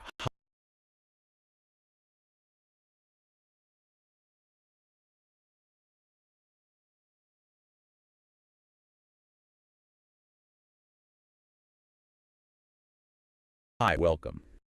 Stage setting, managing expectations, like you said. By highlighting the engagement, the sheer number of questions, it was almost like saying, look, we hear you, we know you're keen, but this is a process. A strategic rollout. Yeah. Especially relevant given that interest in what's next. So suggest they're being quite careful about how they release information, maybe. I think so. It could mean the upcoming shifts are pretty substantial, worth a phased reveal, perhaps.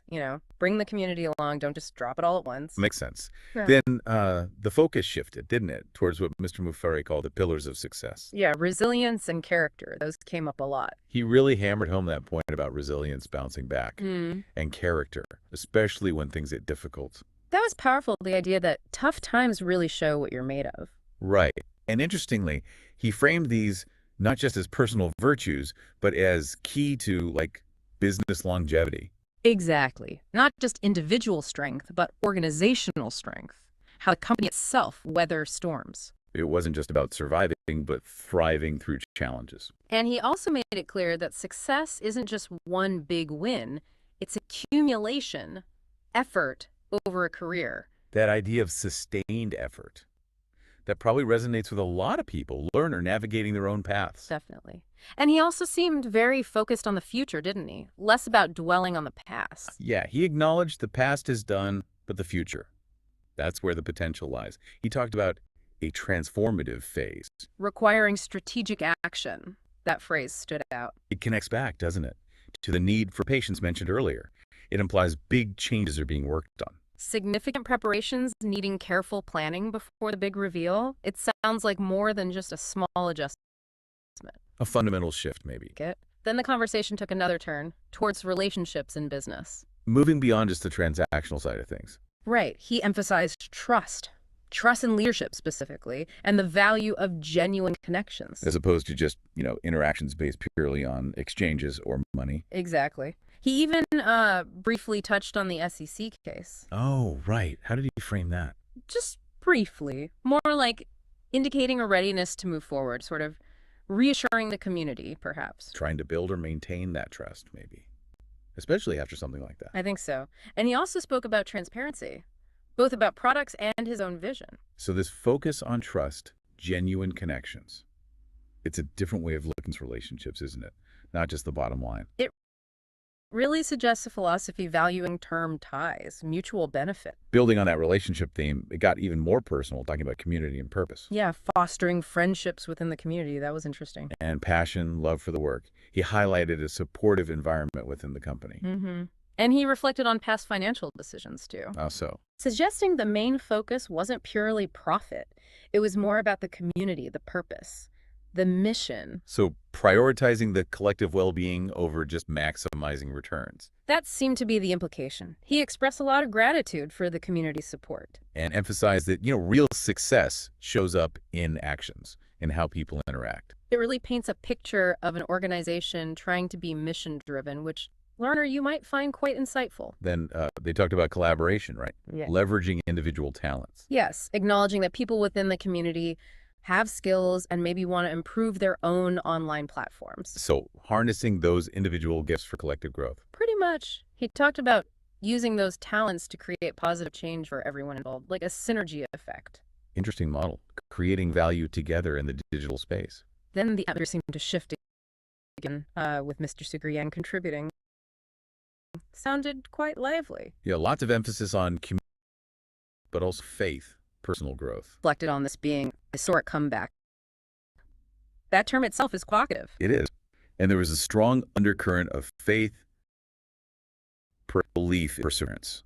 The idea that getting through difficulties leads to success. And they mentioned community support too. Prayers, fasting, fostering of solidarity. It highlights the emotional and maybe even spiritual is driving these initiatives. It's not just business strategy.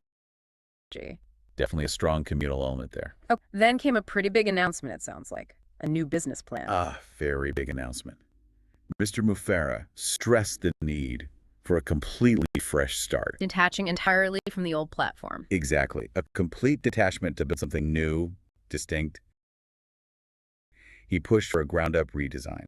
No carrying over past elements at all. The message, don't bring baggage from the past. Start fresh. That's a bold move. It really is. It signals a major strategic pivot, a belief that real innovation needs a clean slate. Moving beyond just tweaking things, yeah. A whole new foundation, free from old constraints. Which leads us to the final point, the future tech. Right, they touched on integrating new disruptive technologies. That caught my ear. Mine too.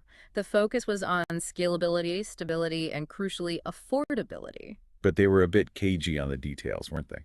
Deliberately so, it seems, to allow for even more innovation, maybe, but they assured people it would be cutting edge. And cost-effective. That combination is key. He even hinted these new technologies might challenge existing business models, especially on pricing. Ooh, okay.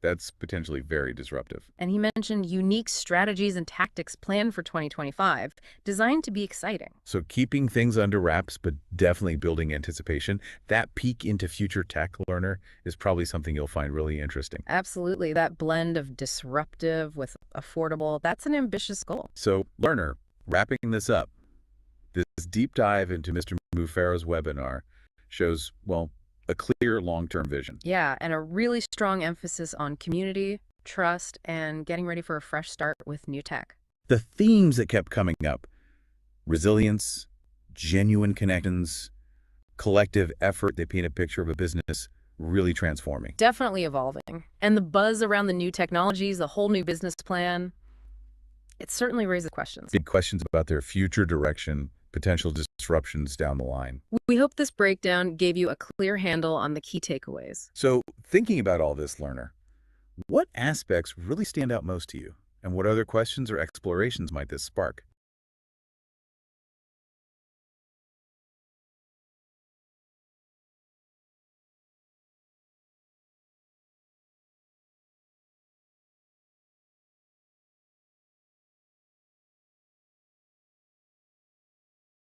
Welcome, learner, to this deep dive into Mr. Ashmufar's webinar, Historic Comeback.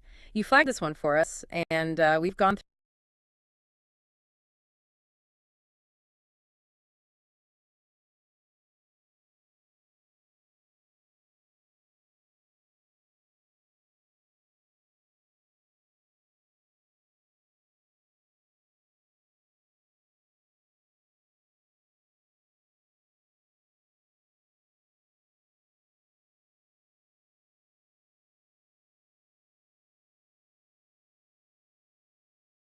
through it all to sort of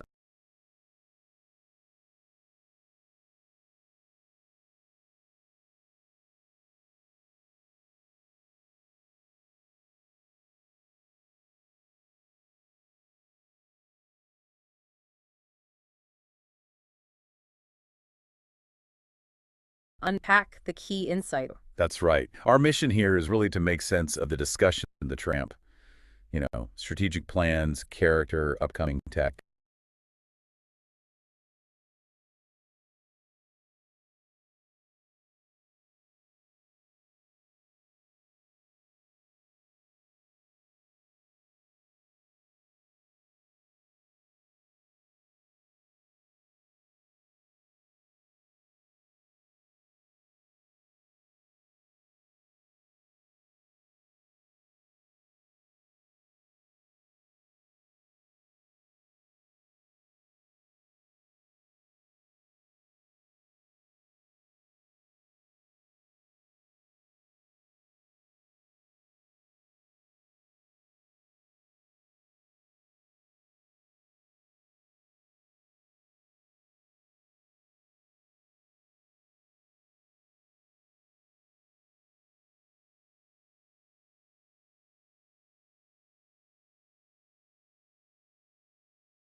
Exactly. Think of this as your shortcut, your streamlined guide to the core message and maybe what's coming next. Okay, so where do we start?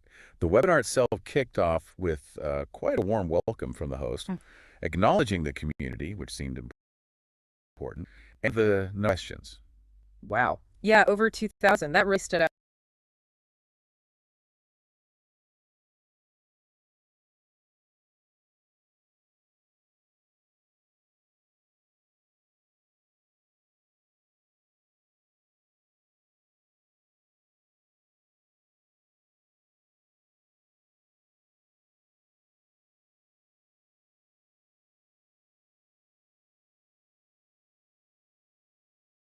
Me too. It says a lot about engagement, doesn't it? It really does. From the start, there was this emphasis on patience, Mm. regarding strategic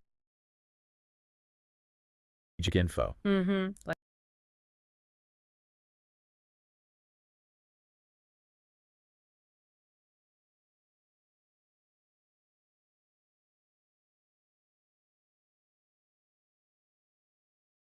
hold on, we'll get there. Appreciating the community. Those felt like key opening notes. And you mentioned learner being curious about business phases. Well, this welcome kind of